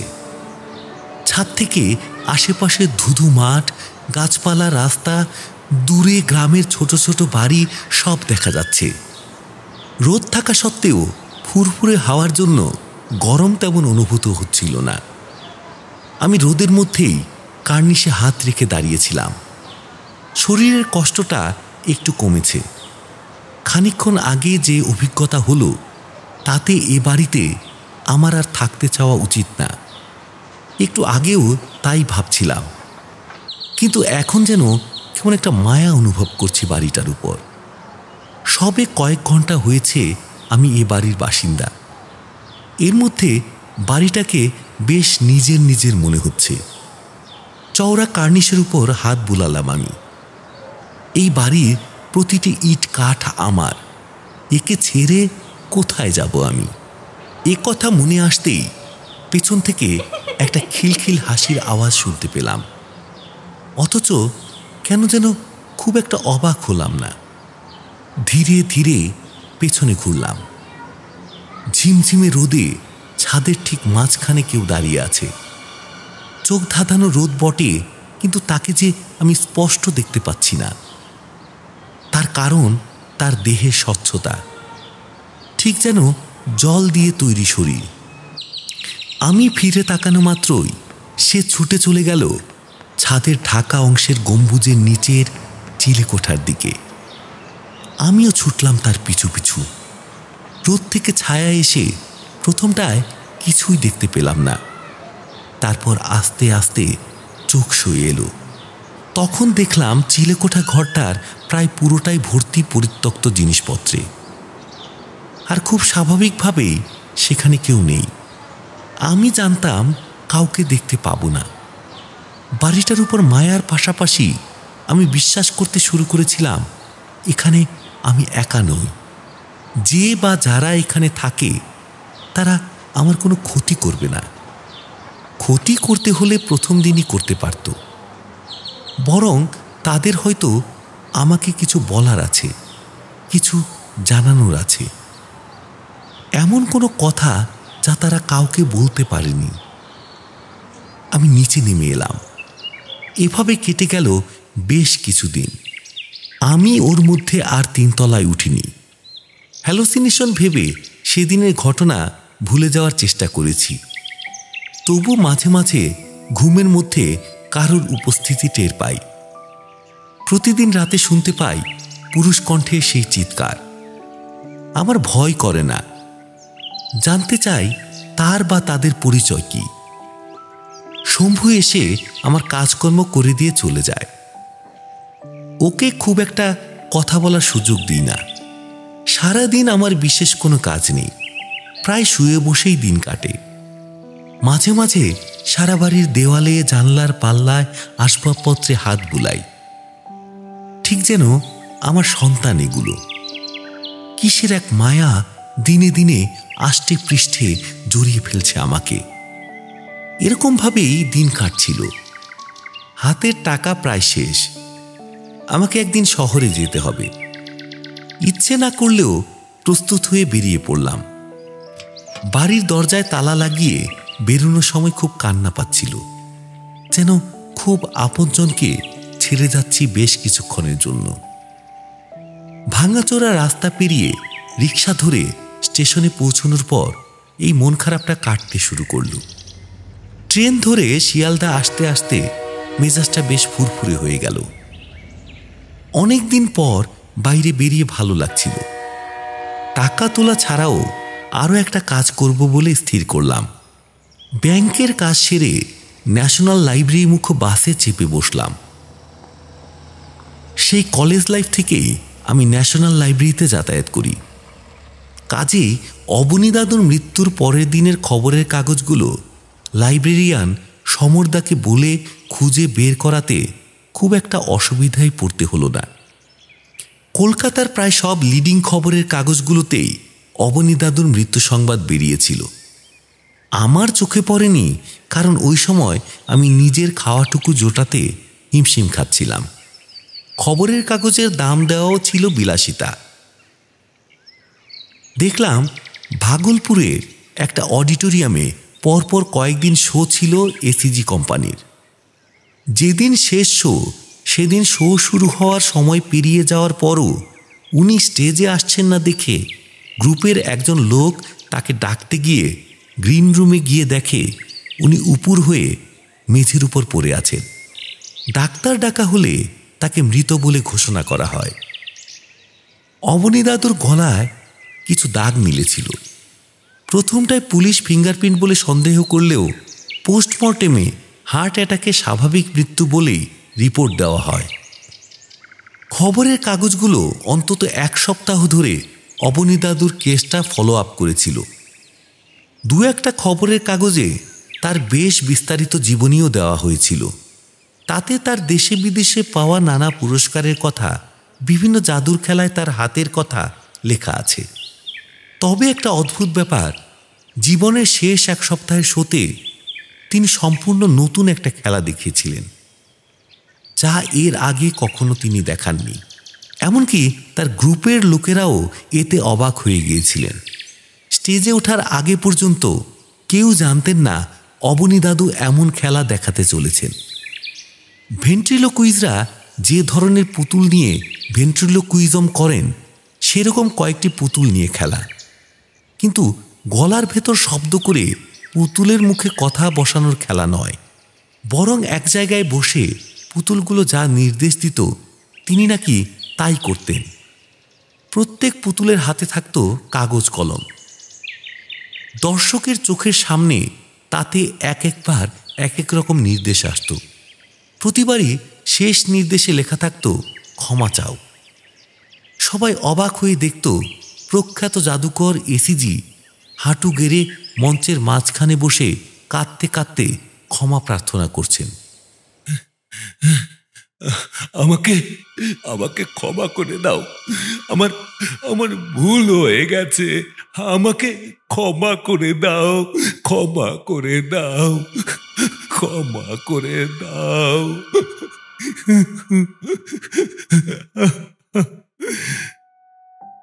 দর্শক তাজ্জব বনে যেত জাদুকরের অসাধারণ অভিনয় গুণে। সবচেয়ে আশ্চর্য হল, এই খেলা দেখানোর সময় অবনী দাদু গ্রুপের কোনো লোকের সাহায্য নিতেন না।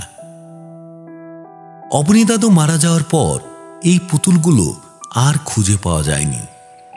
ভেতর থেকে বন্ধ গ্রিন রুম থেকে সেগুলো কোথায় উধাও হলো, সেটা যত বড় রহস্যই হোক না কেন, পুলিশকে বোধহয় ততটা নাড়া দিতে পারেনি।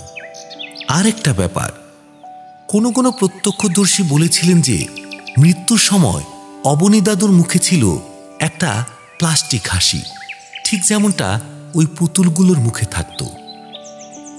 তবে অনেকে একে গুজব বলে উড়িয়ে দিয়েছেন। অবনী দাদুর মৃত্যু স্বাভাবিক বলে ঘোষিত হওয়ার পরই এই কেসের ফাইল বন্ধ হয়ে যায়। আমি বেশ খানিকক্ষণ গুম হয়ে বসে রইলাম। ব্যাপারটা খুবই রহস্যময়। কেউ কটা পুতুল কেন চুরি করতে যাবে? ওগুলো নিয়ে হবেই বা কি? আর অবনী দাদুই বা শেষ বয়সে এসে এরকম একটা অদ্ভুত খেলা দেখাতে শুরু করলেন কেন? লাইব্রেরি থেকে বেরিয়ে গেলাম শ্যামলবাবুর কাছে। শ্যামলবাবুর চেম্বার মৌলালির কাছে। আমাকে দেখে খুব একটা উৎসাহিত হলেন বলে মনে হলো না। অবশ্য এতদিনের দায়ভার ফেলে নিশ্চিন্ত হওয়ার পর সেই ঝামেলা কে ঘাড়ে নিতে চায়? আমি খুব সংক্ষেপে তাকে বুঝিয়ে দিলাম, এসব ঘটনা আমার কাছে লুকিয়ে যাওয়াটা কিন্তু আপনার একেবারেই ঠিক হয়নি। অবনী বাবুর উকিল হিসেবে আমার যেটুকু কর্তব্য ছিল আমি সেটাই করেছি। আপনি আমাকে ভুল বুঝবেন না প্লিজ। আসলে আমি জানতে চাইছি অবনী দাদু শেষের দিকে কীরকম আচরণ করতেন। মানে খবরের কাগজগুলোতে যা লেখা আছে সেটা থেকে এইটুকু বুঝতে পারছি কিছু একটা গণ্ডগোল আছে। আপনি ছাড়া আর কাকে জিজ্ঞেস করব বলুন? ছেলে মেয়েগুলো নিরুদ্দেশ হয়ে যাবার পর থেকেই অবনীবাবুর মধ্যে একটা পরিবর্তন আসে। আচমকাই খুব ভয় পেতে শুরু করেছিলেন। আমাকে প্রায় বলতেন উনিও নাকি আর খুব বেশি দিন নেই। বাড়ি থেকে বেরোতে চাইতেন না, শো করা অনেক কমিয়ে দিয়েছিলেন। নিজের গ্রুপের ছেলে মেয়েদের নাকি বলেছিলেন অন্য গ্রুপে কাজ খুঁজে নিতে। আবার কিছুদিন যেতে না যেতে একটা শো পাওয়ার জন্য ব্যস্ত হয়ে পড়েছিলেন। এই ভাগলপুরের শোটা নাকি নিজেই জোগাড় করেছিলেন। গ্রুপের ছেলে মেয়েদের বলেছিলেন এমন খেলা দেখাবেন যা এরা কি কেউ দেখায়নি। সত্যিই তাই। তার ওই পুতুলের খেলা নিয়ে নানা রকম মতামত তৈরি হলো। অনেকেই বলতো তিনি শেষের দিকে সাধারণ ম্যাজিকের পাশাপাশি ব্ল্যাক ম্যাজিক চর্চা শুরু করেছিলেন। ওই পুতুলগুলোর উপরে কোনো আত্মার ভর ছিল এমনও শোনা যায়। আর সেই আত্মারাই কোনো না কোনোভাবে সুযোগ পেয়ে তার প্রাণ নিয়েছে। তবে এসব কথা গুজব বলেই মনে হয়, কোনো বাস্তব ভিত্তি থাকার সম্ভাবনা খুবই কম। যে কোনো রহস্যময় ঘটনা সম্পর্কে এসব রটেই থাকে। শ্যামলবাবুর চেম্বার থেকে বেরিয়ে স্টেশনের দিকে রওনা দিলাম। বিকেল 4টা নাগাদ রাঙামাটি যাওয়ার একটা ট্রেন আছে, ওটা ধরতে না পারলে ফেরা মুশকিল হয়ে যাবে। ফেরার সময় ভাঙাচোরা রাস্তাটা বেয়ে এসে ঠিক যেখানটা থেকে জাদুমহলের গম্বুজটা দেখা যায় সেখানে থমকে দাঁড়িয়ে পড়লাম। বিহ্বল দৃষ্টিতে তাকিয়ে রইলাম অন্ধকারে দাঁড়িয়ে থাকা বিশাল বাড়িটার দিকে। কেন যেন মনে হলো বাড়িটার প্রাণ আছে। আমার আসার অপেক্ষাতেই পথ চেয়ে দাঁড়িয়ে আছে। গম্বুজের উপরে রঙিন কাজগুলো সূর্যাস্তের আলোয় চকচক করছে। আমার মনে হলো আমাকে দেখেই আনন্দে চকচক করে উঠেছে জাদুমহল। ওদিকে চোখ রেখে হোঁচট খেতে খেতে কোনো রকমে পৌঁছলাম বাড়িতে। তালা খুলে বাড়ির ভেতর ঢুকতেই কি এক শান্তিতে আমার মন জুড়িয়ে গেল। মনে হলো আমি এসে পৌঁছেছি সঠিক গন্তব্যে। দরজা বন্ধ করে অন্ধকারেই উপরে উঠে গেলাম। আজকাল আমার সবসময় আলোর প্রয়োজন হয় না। বাড়িটার দেওয়াল থেকে এক ধরনের আলোর বিচ্ছুরণ যেন আমার চোখে প্রতিফলিত হয়। আমি অন্ধকারেই বেশ দেখতে পাই। রাতে খাওয়া দাওয়া সেরে শুতে গিয়ে অনেকক্ষণ অবনী দাদুর কথা ভাবছিলাম। অবনী দাদুর কথা বলতে আজকে যা যা জানতে পারলাম, কেন জানি না সেগুলো আমার খুব একটা অবিশ্বাস্য মনে হয়নি। কত কিছুই তো আছে পৃথিবীতে যার ব্যাখ্যা হয় না। কখন ঘুমিয়ে পড়েছি বুঝতে পারিনি। রাত তখন কটা জানি না। ঘুম ভেঙে গেল একটা শব্দে। নির্দিষ্ট সময়ের ব্যবধানে একটা ভোঁতা শব্দ হয়ে চলেছে। কয়েক মিনিট বিছানায় শুয়ে শুয়েই বোঝার চেষ্টা করলাম শব্দটা কোথা থেকে আসছে। ভালো করে শুনে মনে হলো নিচের তলার কোনো একটা ঘর থেকে। আমি উঠে বসলাম। তারপর খাট থেকে নেমে মোমবাতি ধরিয়ে এগুলাম দরজার দিকে। হ্যাঁ, কোনো ভুল নেই, নিচের তলা থেকেই আসছে শব্দটা। আমি সিঁড়ি বেয়ে নেমে গেলাম নিচে। ডান দিকে বাঁদিকের সব ঘরগুলো দেখলাম। কোথাও এমন কিছু দেখতে পেলাম না যার জন্য এরকম শব্দ হতে পারে। খুব অবাক লাগছিল। আশেপাশে কোনো লোকবসতি নেই যেখান থেকে শব্দ আসার সম্ভাবনা আছে। আমি আবার উপরে উঠতে লাগলাম। নিজের ঘরে ঢুকে দরজা ভেজিয়ে দিতে যাব, হঠাৎ একটা জোরালো ধাক্কায় দরজাটা হাঁ করে খুলে গেল। তার সঙ্গে সঙ্গেই নিভে গেল হাতের মোমবাতিটা। মনে হলো কেউ ফু দিয়ে নিভিয়ে দিয়েছে সেটা। মোমবাতি ধরা হাতটা চেপে ধরে কেউ আমাকে বাইরের দিকে টানতে শুরু করলো। আমার হাত থেকে বাতিটা পড়ে গেল মাটিতে। আমি বেরিয়ে গেলাম ঘর থেকে। হাতের উপর স্পর্শটা ঠান্ডা না গরম শক্ত না নরম কিছুই বুঝতে পারছিলাম না। শুধু বুঝতে পারছিলাম কেউ চায় আমি তার সঙ্গে যাই, সুতরাং আমি যাচ্ছিলাম। সিঁড়ি বেয়ে উঠতে গেলাম 3 তলায়, কিন্তু থামলাম না। আবার ওই সিঁড়ি বেয়ে উঠতে লাগলাম ছাদের দিকে। চিলেকোঠার ঘরের সামনে এসে আমার হাত থেকে সেই স্পর্শটা মিলিয়ে গেল আচমকায়। নিজেকে কেমন একটা মনে হলো। সামনের দিকে তাকিয়ে দেখলাম কোনো এক জাদুমন্ত্রে চিলেকোঠার ঘরের পরিত্যক্ত জিনিসের স্তূপ ভ্যানিশ হয়ে গেছে, আর চোখের সামনে উন্মুক্ত হয়ে গেছে দেওয়ালের গায়ের একটা কুঠুরি, বেশ বড় কুঠুরি। অনায়াসে একজন মানুষ ঢুকে পড়তে পারে সেখানে। আমিও ঢুকলাম। মানে না ঢুকে আমার কোনো উপায় ছিল না। আমি যেন আগে থেকেই জানতাম আমাকে ওখানেই যেতে হবে। কুঠুরের ভেতরে পা পড়ল একটা লোহার সিঁড়ির প্রথম ধাপে। নিচের দিকে ঘন অন্ধকার। মনে হচ্ছিল ওখানে গেলে আর ফিরতে পারবো না। কুঠুরির অনেক নিচ থেকে সেই ধূপধূপ শব্দটা এখন বেশ স্পষ্ট শোনা যাচ্ছে। আমার কাছে নিচে নামা ছাড়া আর কোনো পথ নেই। অনুমানে পা ফেলে ফেলে নামতে লাগলাম। যত নিচের দিকে নামছি ততই আওয়াজটা আরো কাছে আসছে। অবশেষে শক্ত মেঝেতে পা ফেললাম। যেমন বলেছিলাম, আজকাল আমার অন্ধকারে দেখতে খুব অসুবিধে হয় না, তাই অল্প সময়ের মধ্যে আমার চোখ সয়ে গেল। দেখলাম একটা বেশ বড় ঘরের মধ্যে দাঁড়িয়ে আছি আমি। ঘরটাতে কোনো জানলা নেই, সম্ভবত কোনো ভূগর্ভস্থ ঘর এটা। বদ্ধ ঘরটার একদিকে আরেকটা দরজা দেখা যাচ্ছে। আমি নিশ্চিতে পাওয়া মানুষের মতো হেঁটে গেলাম সেখানে।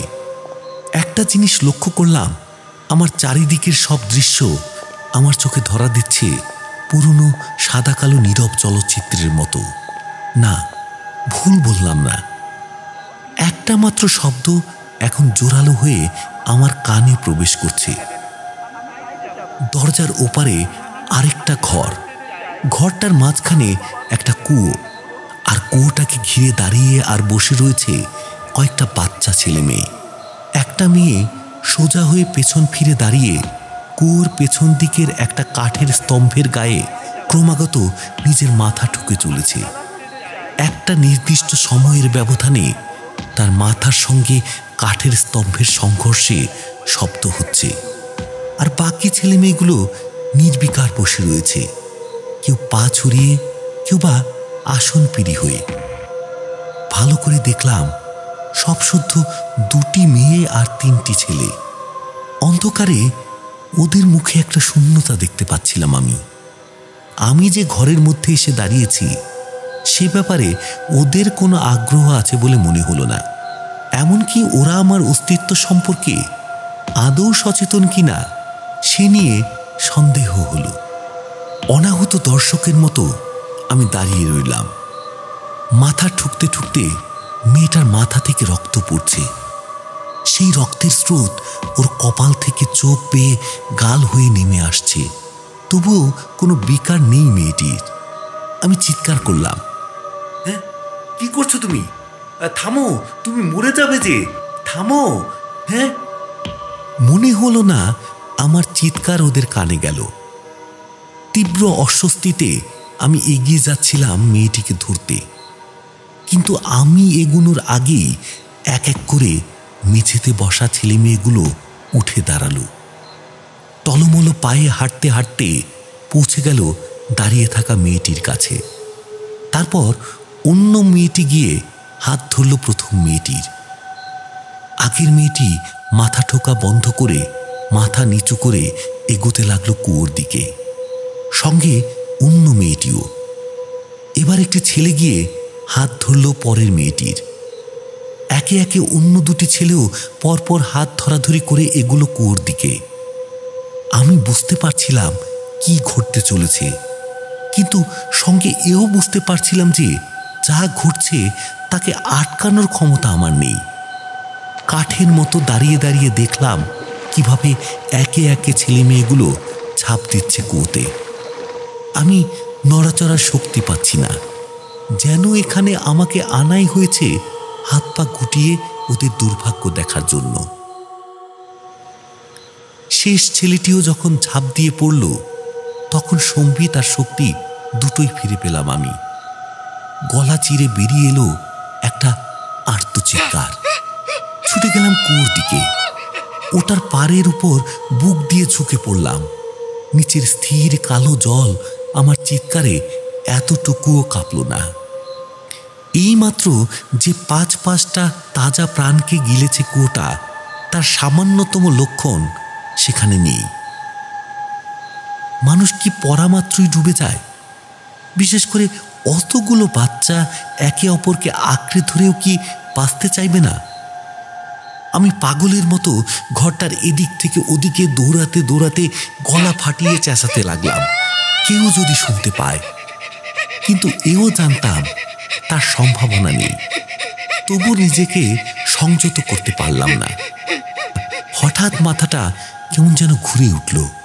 আমি হুমড়ি খেয়ে পড়লাম। প্রচণ্ড চোট পেলাম শরীরে। ওঠার চেষ্টা করতে গিয়ে দেখলাম আমি তো মাটিতে পড়িনি, আমি তো সোজা হয়ে নিজের পায়েই দাঁড়িয়ে আছি। আর জ্বলন্ত মোমবাতি থেকে মোম গলে গলে পড়ছে আমার হাতে। সেই যন্ত্রণাই অনুভব করছি আমি। হুঁশ ফিরতেই মোমবাতিটা হাত থেকে রেখে দিলাম টেবিলের উপর। আমি তো আমার ঘরের মধ্যে দরজার সামনে দাঁড়িয়ে নিজের চোখকে বিশ্বাস করতে পারছি না। আমি তো এইমাত্র ছিলাম মাটির নিচের সেই ঘরটাতে। ৫টা, হ্যাঁ মোট ৫টা বাচ্চা একে একে চোখের সামনে ঝাঁপ দিয়ে পড়েছে সেই কুয়োটার মধ্যে। বিছানায় গড়িয়ে পড়লাম। শুয়ে শুয়েও চোখ খুলে ভাবতে থাকলাম কি দেখলাম। আর একটা কথা স্পষ্ট উঠল আমার মনে, অবনীবাবুর কাছে যে অনাথ বাচ্চাগুলো থাকতো, ওরা নিরুদ্দেশ হয়নি। ওরা কুয়োতে ঝাঁপ দিয়ে আত্মঘাতী হয়েছিল।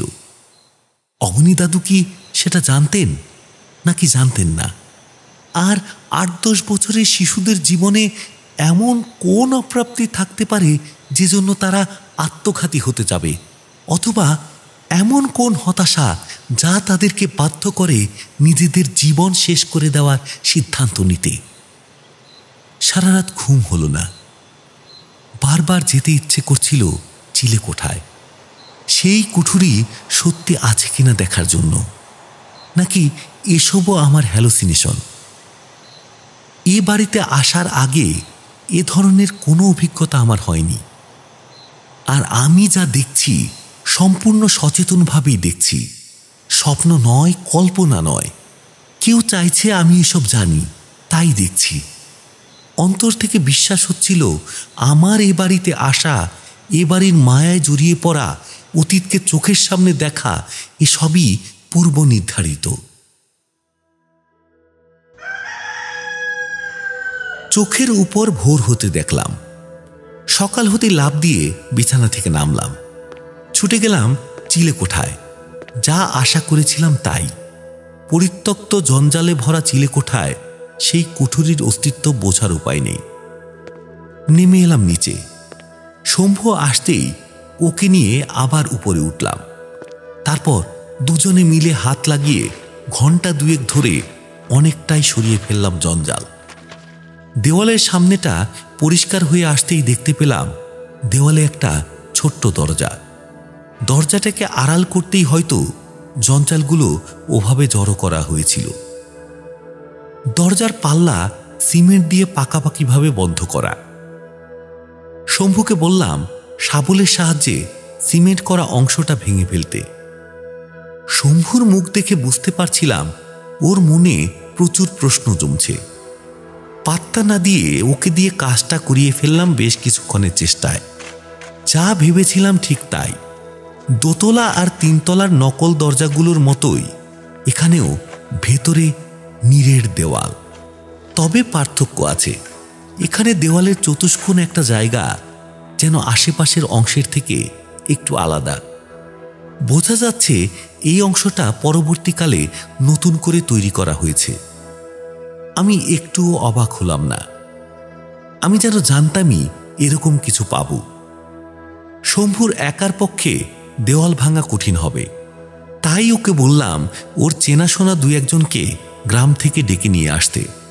শম্ভু চলে গেলে অনেকক্ষণ ওই দেওয়ালটার সামনেই দাঁড়িয়ে রইলাম। হাতড়ে হাতড়ে অনুভব করতে চাইছিলাম ছোট ছোট বাচ্চাগুলোর যন্ত্রণা। চোখ বন্ধ করতেই নিজের অজান্তে চোখের কোল বেয়ে নেমে এলো জলের ধারা। কয়েকটা অচেনা অজানা শিশুর ভাগ্য বিপর্যয়ের যন্ত্রণা আমার বুকে যেন বিষাদের ঢেউ তুলছিল। কোথায় যেন কারা কাঁদছে, সমস্বরে ফুপিয়ে ফুপিয়ে কান্নার সেই শব্দ আস্তে আস্তে গ্রাস করে ফেলছে আমার কর্ণেন্দ্রিয়। বাইরের পৃথিবীর আর কোনো শব্দ আমার কানে আসছে না। আমি জানি এ কান্না ওই 5টা অভাগা শিশুর। দেওয়ালের পেছনে কি জানি কতদিন ধরে ওরা বন্দী হয়ে আছে। কতক্ষণ এভাবে দাঁড়িয়েছিলাম জানি না। শম্ভুর ডাকে ঘোর কাটল। ওর সঙ্গে আরো 2 জন লোক, সেই প্রথম দিনের লোকটা, সাথে আরো একজন। সময় নষ্ট না করে ওরা লেগে পড়ল। আধ ঘন্টার মধ্যে হুড়মুড় করে ভেঙে পড়ল দেওয়ালের চতুষ্কোণ অংশটুকুর খানিকটা। মোটামুটি একজন মানুষ গলার মতো ফাঁক হয়ে গেছে। ভেতরে নিশ্চিম অন্ধকার। আমি জানতাম শম্ভু আর ওই 2 সঙ্গীর কৌতূহল আমার পক্ষে ভালো নয়। গ্রামে ফিরে গিয়ে এসব গল্প করলে লোক জানাজানি হয়ে বিপদ বাড়বে। কাজেই ওদের বললাম আর ভাঙার দরকার নেই। নিচে গিয়ে শম্ভুকে রোজগারের কাজে পাঠিয়ে অন্য লোক দুটিকে তাদের পারিশ্রমিক দিয়ে বিদায় করলাম। পারিশ্রমিক যত দেওয়া উচিত তার চেয়ে বেশি দিলাম খুশি রাখার জন্য। আগের দিনের লোকটা পেন নাম ঠুকে চলে গেলেও নতুন লোকটা গেল না। একটা কিন্তু কিন্তু ভাব নিয়ে দাঁড়িয়ে রইল। 2 বার চলে যাওয়ার জন্য পেছনে ফিরল, আবার ঘুরে তাকালো। আমি আর চোখে সবই দেখছিলাম। এবার প্রশ্ন করলাম, কিছু বলবে? বাবু, একটা কথা। আমি ভাবলাম ওর বোধহয় পারিশ্রমিক পছন্দ হয়নি। একটু মেজাজ গরম হচ্ছিল। আমার দেরি হয়ে যাচ্ছে। ওরা এ বাড়ি থেকে বেরুলে তবে আমি দেওয়ালের ওই ফাঁকা জায়গা দিয়ে নিচে নামব। আমাকে আসল সত্যিটা জানতেই হবে। বাবু নমস্কার, আমি রঞ্জু। ওই জাদুকর বাবু সব নতুন দরজা আমাকে দিয়েই বানিয়েছিলেন। মানে ওই নকল দরজা সিঁড়িগুলো পরে তৈরি হয়েছিল, তাই তো? তুমি করেছিলে এই নকল দরজাগুলো? আগে হ্যাঁ, আর ওই সিঁড়িগুলো। আর আজকে আপনি যে দরজাটা ভাঙলেন ওটা। গ্রামগঞ্জ তো এসব কাজের লোক বেশি পাওয়া যায় না। কাঠের কাজে সবাই আমাকেই ডাকে। আগে আমার বাবা ওই কাজ করত, তাই সাধুকর বাবু আমাকেই ডেকে এনেছিলেন। তখন ওনার কাছে যে ছেলে মেয়েগুলা থাকতো তারা সবে হারিয়েছে। 1 সপ্তাহ 2 হয়েছে হয়তো। বাবুর বড় শখ ছিল, কেমন পাগলে গিয়েছিলেন। একা একা কথা বলতেন, চিৎকার করতেন, আর খালি বলতেন কারা ওনাকে মারতে আসছে। তাই ওই দরজা সিঁড়িগুলা তৈরি করে দিতে বললেন। জানেন বাবু, আমি খুব অবাক হয়েছিলাম। আমাকে বললেন কারা নাকি রোজ রাতে ওনাকে খুঁজতে আসে, তাই তাদের বোকা বানাতে এইসব তৈরি করেছেন। ওনার নিজের ঘরটাও করেছিলেন ওই গোলক ধাঁধার মতো, আয়নায় মোড়া উল্টো জানলা। কি বলবো বাবু, যতদিন ওই বাড়িতে কাজ করেছি খালি গা ছমছম করত। খালি মনে হতো কারা যেন আমায় ভয় দেখাচ্ছে, কিন্তু টাকার জন্য কাজটা শেষ করেছিলাম। ঠিক আছে, তুমি এখন যাও।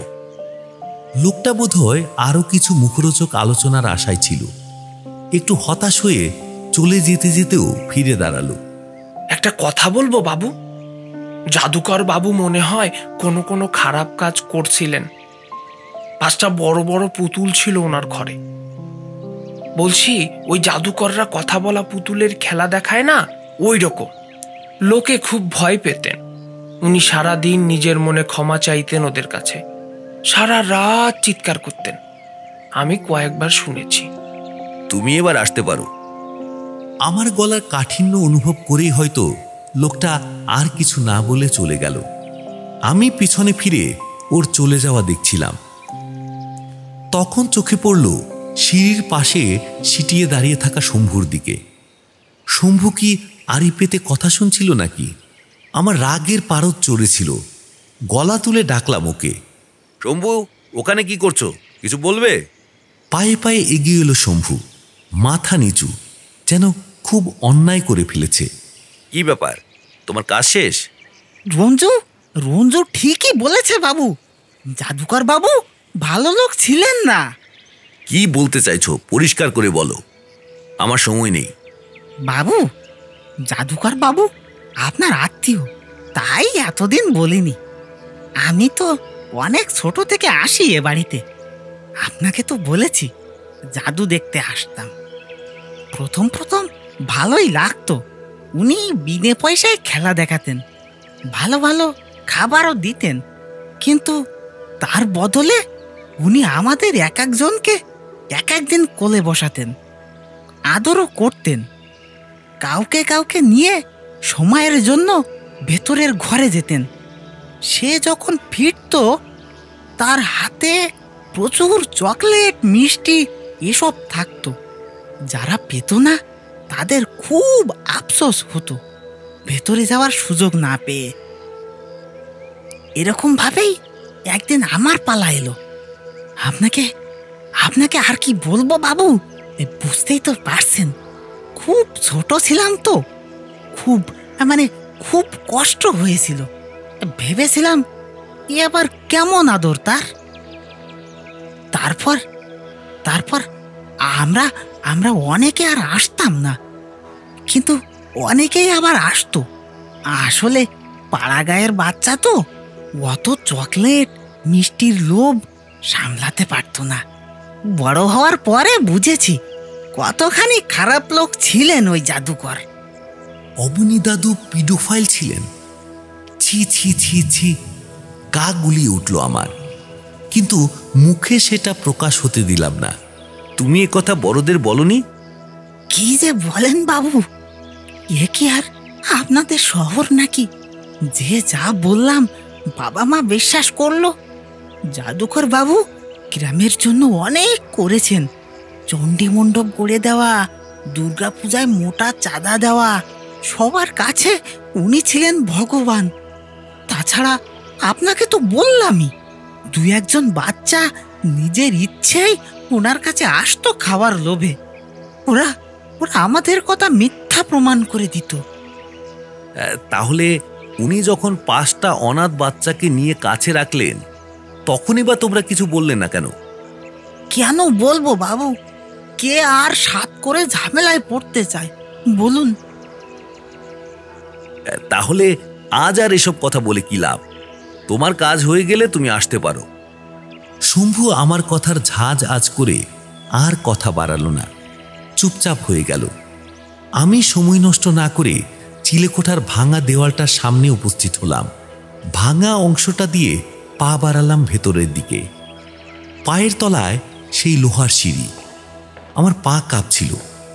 মনে মনে চাইছিলাম আমার দেখা গতকালের সবকিছু যেন ভুল হয়।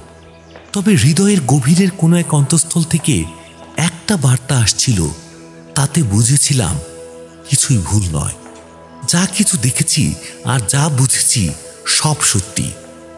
সিঁড়ি দিয়ে নামতে নামতে একটা জিনিস বুঝতে পারলাম যে এই ভূগর্ভস্থ ঘরটা এই বাড়িরই অংশ।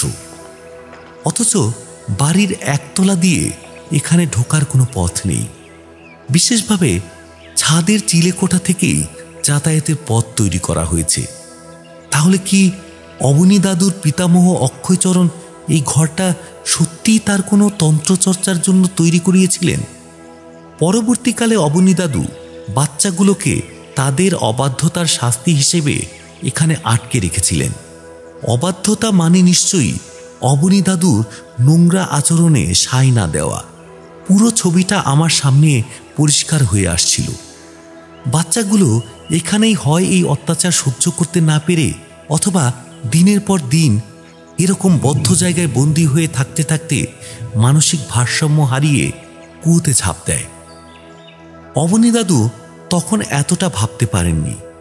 পরে যখন দেখলেন বাচ্চাগুলো আর বেঁচে নেই, তখন উনি এখানে ঢোকার পথ চিরতরে বন্ধ করে দেন দেওয়াল তুলে।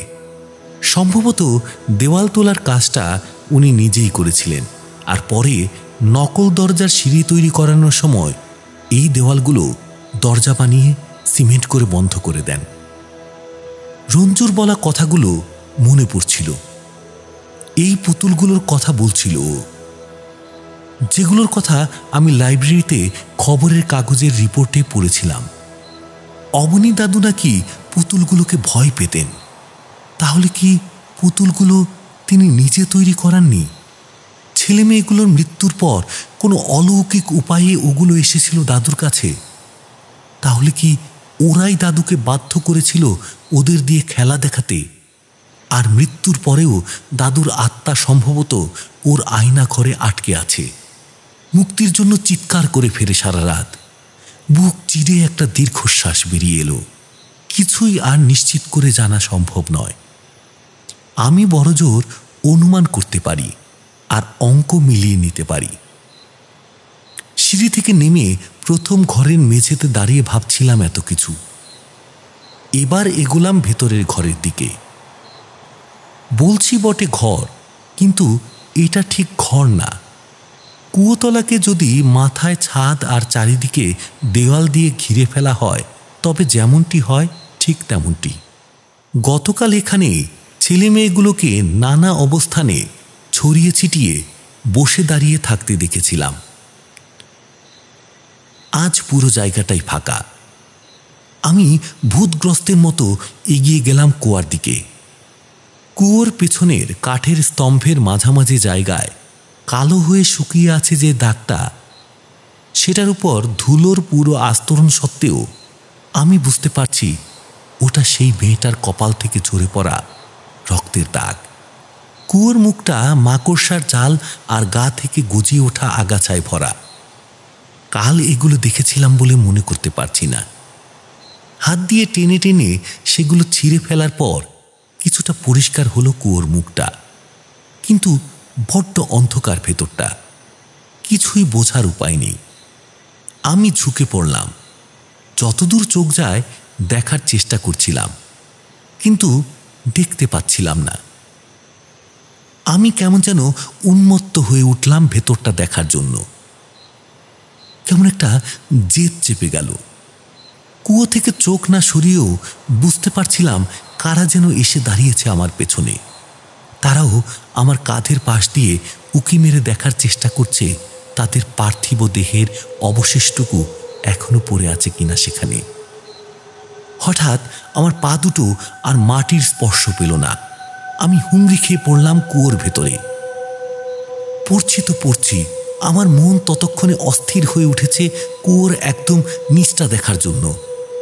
আমি যে পড়ে যাচ্ছি তাতে আমার কোনো ভয় ছিল না, উদ্বেগ ছিল কেবল এর শেষ জানার। অবশেষে ছপ করে পড়লাম জলের মধ্যে। একটু হাবুডুবু খেয়ে উঠে দাঁড়ালাম। কুয়োতে এখন আর জল বেশি নেই।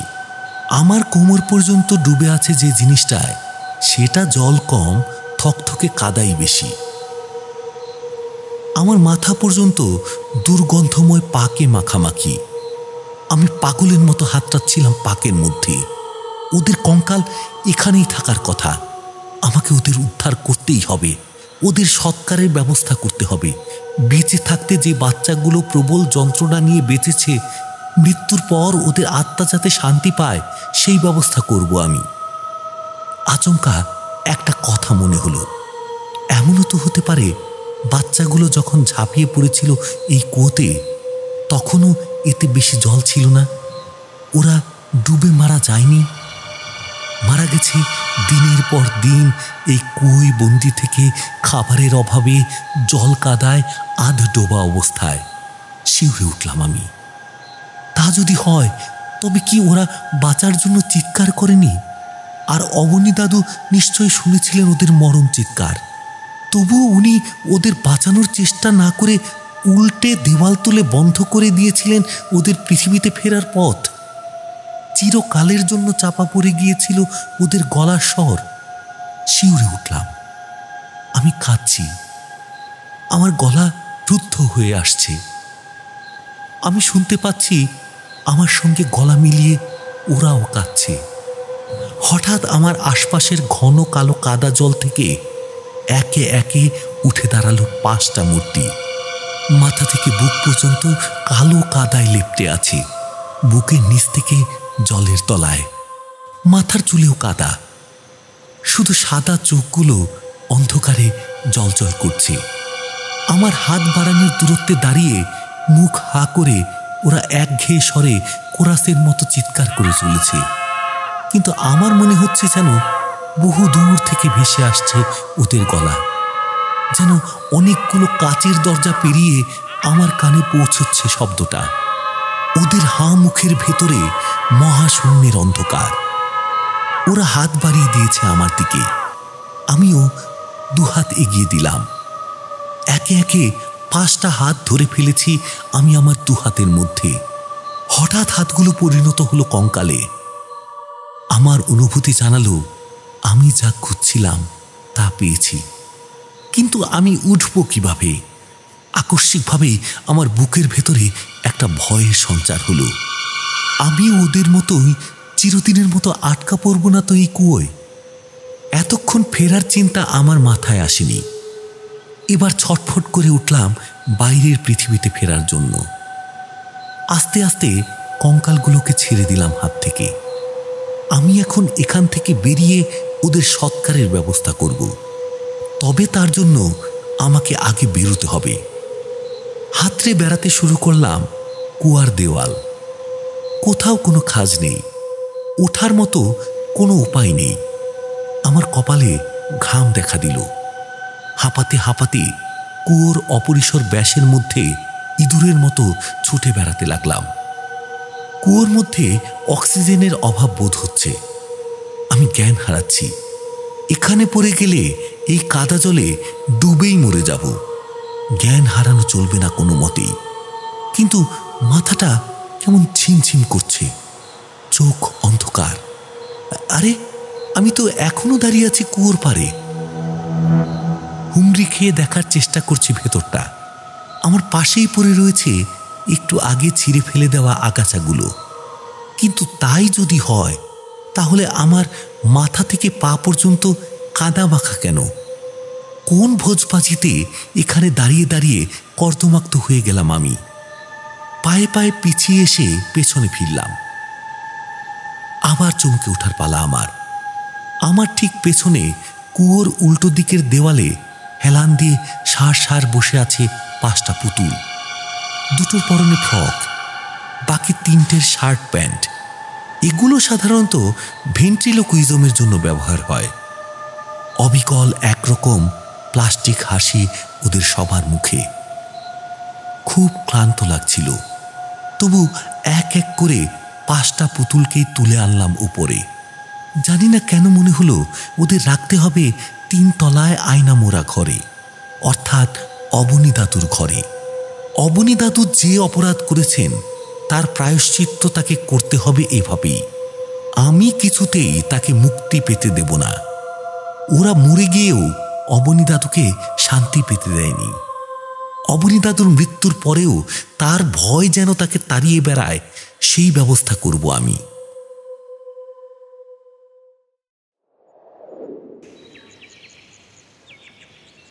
সেই দিনের বিভীষিকাময় অভিজ্ঞতার পর থেকে এই ঘরটা তালাবন্ধই রাখতাম আমি। চাবি এনে তালা খুলে ঘরের মাঝখানে রাখা খাটে একে একে সাজিয়ে রাখলাম ওদের। তারপর বেরিয়ে আবার তালা বন্ধ করে দিলাম ঘরটার। মনে হয় না আর কখনো খুলব এই ঘরটা। এতক্ষণে খেয়াল হলো দুপুর গড়িয়ে বিকেল হতে চলেছে। সকাল থেকে কিছুই খাওয়া হয়নি। তবে একটা কাজ বাকি আছে, সেটা শেষ না করে আমার শান্তি নেই। আমি হাঁটতে হাঁটতে গ্রামের দিকে গেলাম। সেখানে জিজ্ঞাসাবাদ করে পৌঁছে গেলাম থানায়। বড়বাবুকে সব খুলে বললাম। অবশ্য যতখানি তার পক্ষে বিশ্বাসযোগ্য হবে ততটাই। বাড়িঘর পরিষ্কার করাতে গিয়ে আমি চিলেকোঠায় একটা দরজা আবিষ্কার করেছি। তারপর তার পেছনে দেওয়াল দেখে কৌতূহলবশত সেটা ভেঙে একটা গোপন কুঠুরি পেয়েছি। কিন্তু সেই কুঠুরি এত গোপনীয়তার সঙ্গে কেন রক্ষণাবেক্ষণ করা হচ্ছিল তা বুঝতে পারিনি। আমি শুনেছি এই বাড়িতে কয়েকটি বাচ্চা একসময় নিরুদ্দেশ হয়ে গিয়েছিল। তাই আমার মনে হয় পুলিশ এ ব্যাপারে তদন্ত করলে ভালো হয়। দেখলাম আমার কথায় বড়বাবু সায় দিলেন। এরপরের ঘটনা আমার কাছে প্রত্যাশিত ছিল। ভূগর্ভস্থ ওই ঘর ও কুয়োর তল্লাশি করে বেশ কিছু হাড়গোড় মিলল। পুলিশ সেসব ফরেন্সিক পরীক্ষার জন্য নিয়ে গেল। ফরেন্সিক পরীক্ষার পরেই জানা যাবে সেগুলো বাচ্চাদের কিনা। পুলিশ না জানলেও আমি অবশ্য পরীক্ষার আগেই জানতাম। তবে পুলিশের কাছে আগাম বলে রেখেছিলাম পরীক্ষা নিরীক্ষার পর ওই হাড়গোড় যেন সৎকারের জন্য আমার হাতে তুলে দেওয়া হয়। বড়বাবু কথা দিলেন আইনি দিকটা রক্ষা করে সেটা যাতে করা যায় তিনি সেই চেষ্টা করবেন। এরপর আমার দিনকাল চলতে লাগলো আগের মতোই। বাড়িতে একটা বিনা পয়সার কোচিং খুললাম। গ্রামের গরিব বাচ্চারা আমার কাছে পড়তে আসে। ওদের পড়িয়ে আমি এত আনন্দ পাই যে কোনো কিছুর সঙ্গে সেই আনন্দের তুলনা হয় না। ওদের হাসি, কচি গলায় দুলে দুলে পড়ার আওয়াজে আমার শুনশান বাড়ি জমজমাট হয়ে ওঠে। শম্ভু আগের মতোই কাজ করে যায়। আমি মাঝে মাঝে গ্রামের দিকে যাই। সহজ সরল মানুষগুলোর সঙ্গে কথা বলে মনটা ভালো হয়ে যায়।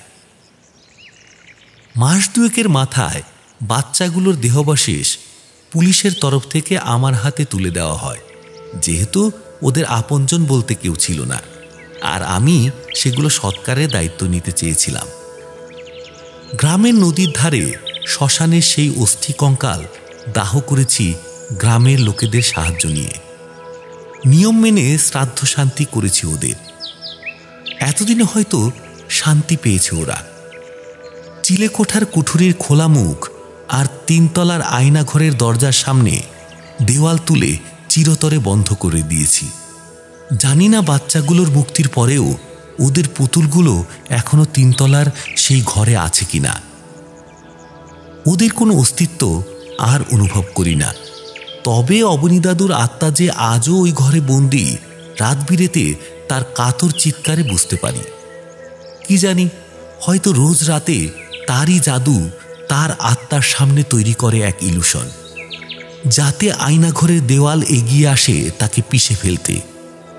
আর তিনি দেখতে পান ছোট হয়ে আসা ঘরে 5টা কান পর্যন্ত হাসি বিশিষ্ট অভিব্যক্তিহীন মুখ এগিয়ে আসছে তার আরো আরো কাছে। তিনি চিৎকার করে সরে যেতে চান, কিন্তু বেঁচে থেকে পালিয়ে বাঁচা গেলেও মৃত্যুর পর পালাবার পথ নেই। তাই প্রতিদিন তার প্রায়শ্চিত্ত চলবে, যতদিন না প্রকৃতির দরবারে তার ক্ষমা মেলে। এ বাড়ির উপর আমার মায়া এখন মোহে পরিণত হয়েছে। এ বাড়ি ছেড়ে কোথাও যাওয়া আমার পক্ষে সম্ভব নয়। বেশ বুঝতে পারি কিছু কিছু প্রাণী যেমন শিকারকে নিজের দিকে আকৃষ্ট করে টেনে আনার ক্ষমতা রাখে, ঠিক তেমনি এই বাড়িটারও একটা সম্মোহনী ক্ষমতা আছে। আমার এখন মনে হয় হয়তো এই জন্যই যথেষ্ট আর্থিক স্বাচ্ছন্দ্য থাকা সত্ত্বেও অক্ষয়চরণ, অভয়চরণ বা অবনী দাদু কেউই এই বাড়ি ছেড়ে বেরোতে পারেননি। এ হয়তো অক্ষয়চরণের সেই গোপন বিদ্যারই সম্মোহনী শক্তি, যা তার মৃত্যুর পরও এ বাড়ির গণ্ডিতে আবদ্ধ থেকে গেছে। আমিও সেই সম্মোহনের শিকার। তবে তাই যদি হয়, তবে আমি এই সম্মোহন উপভোগ করি। আমার বাবা মায়ের পর আর কেউ আমাকে এত ভালোবাসেনি, আমিও কাউকে এত ভালোবাসিনি। তাই এখানে আমি খুব সুখী। বাইরের পৃথিবী থেকে ধীরে ধীরে যদি মুছে যায় আমার নাম, তাহলেও আমি নিজের এই পৃথিবীতে রাজার মতো বেঁচে থাকব। বেঁচে থাকতে আর মৃত্যুর পরেও।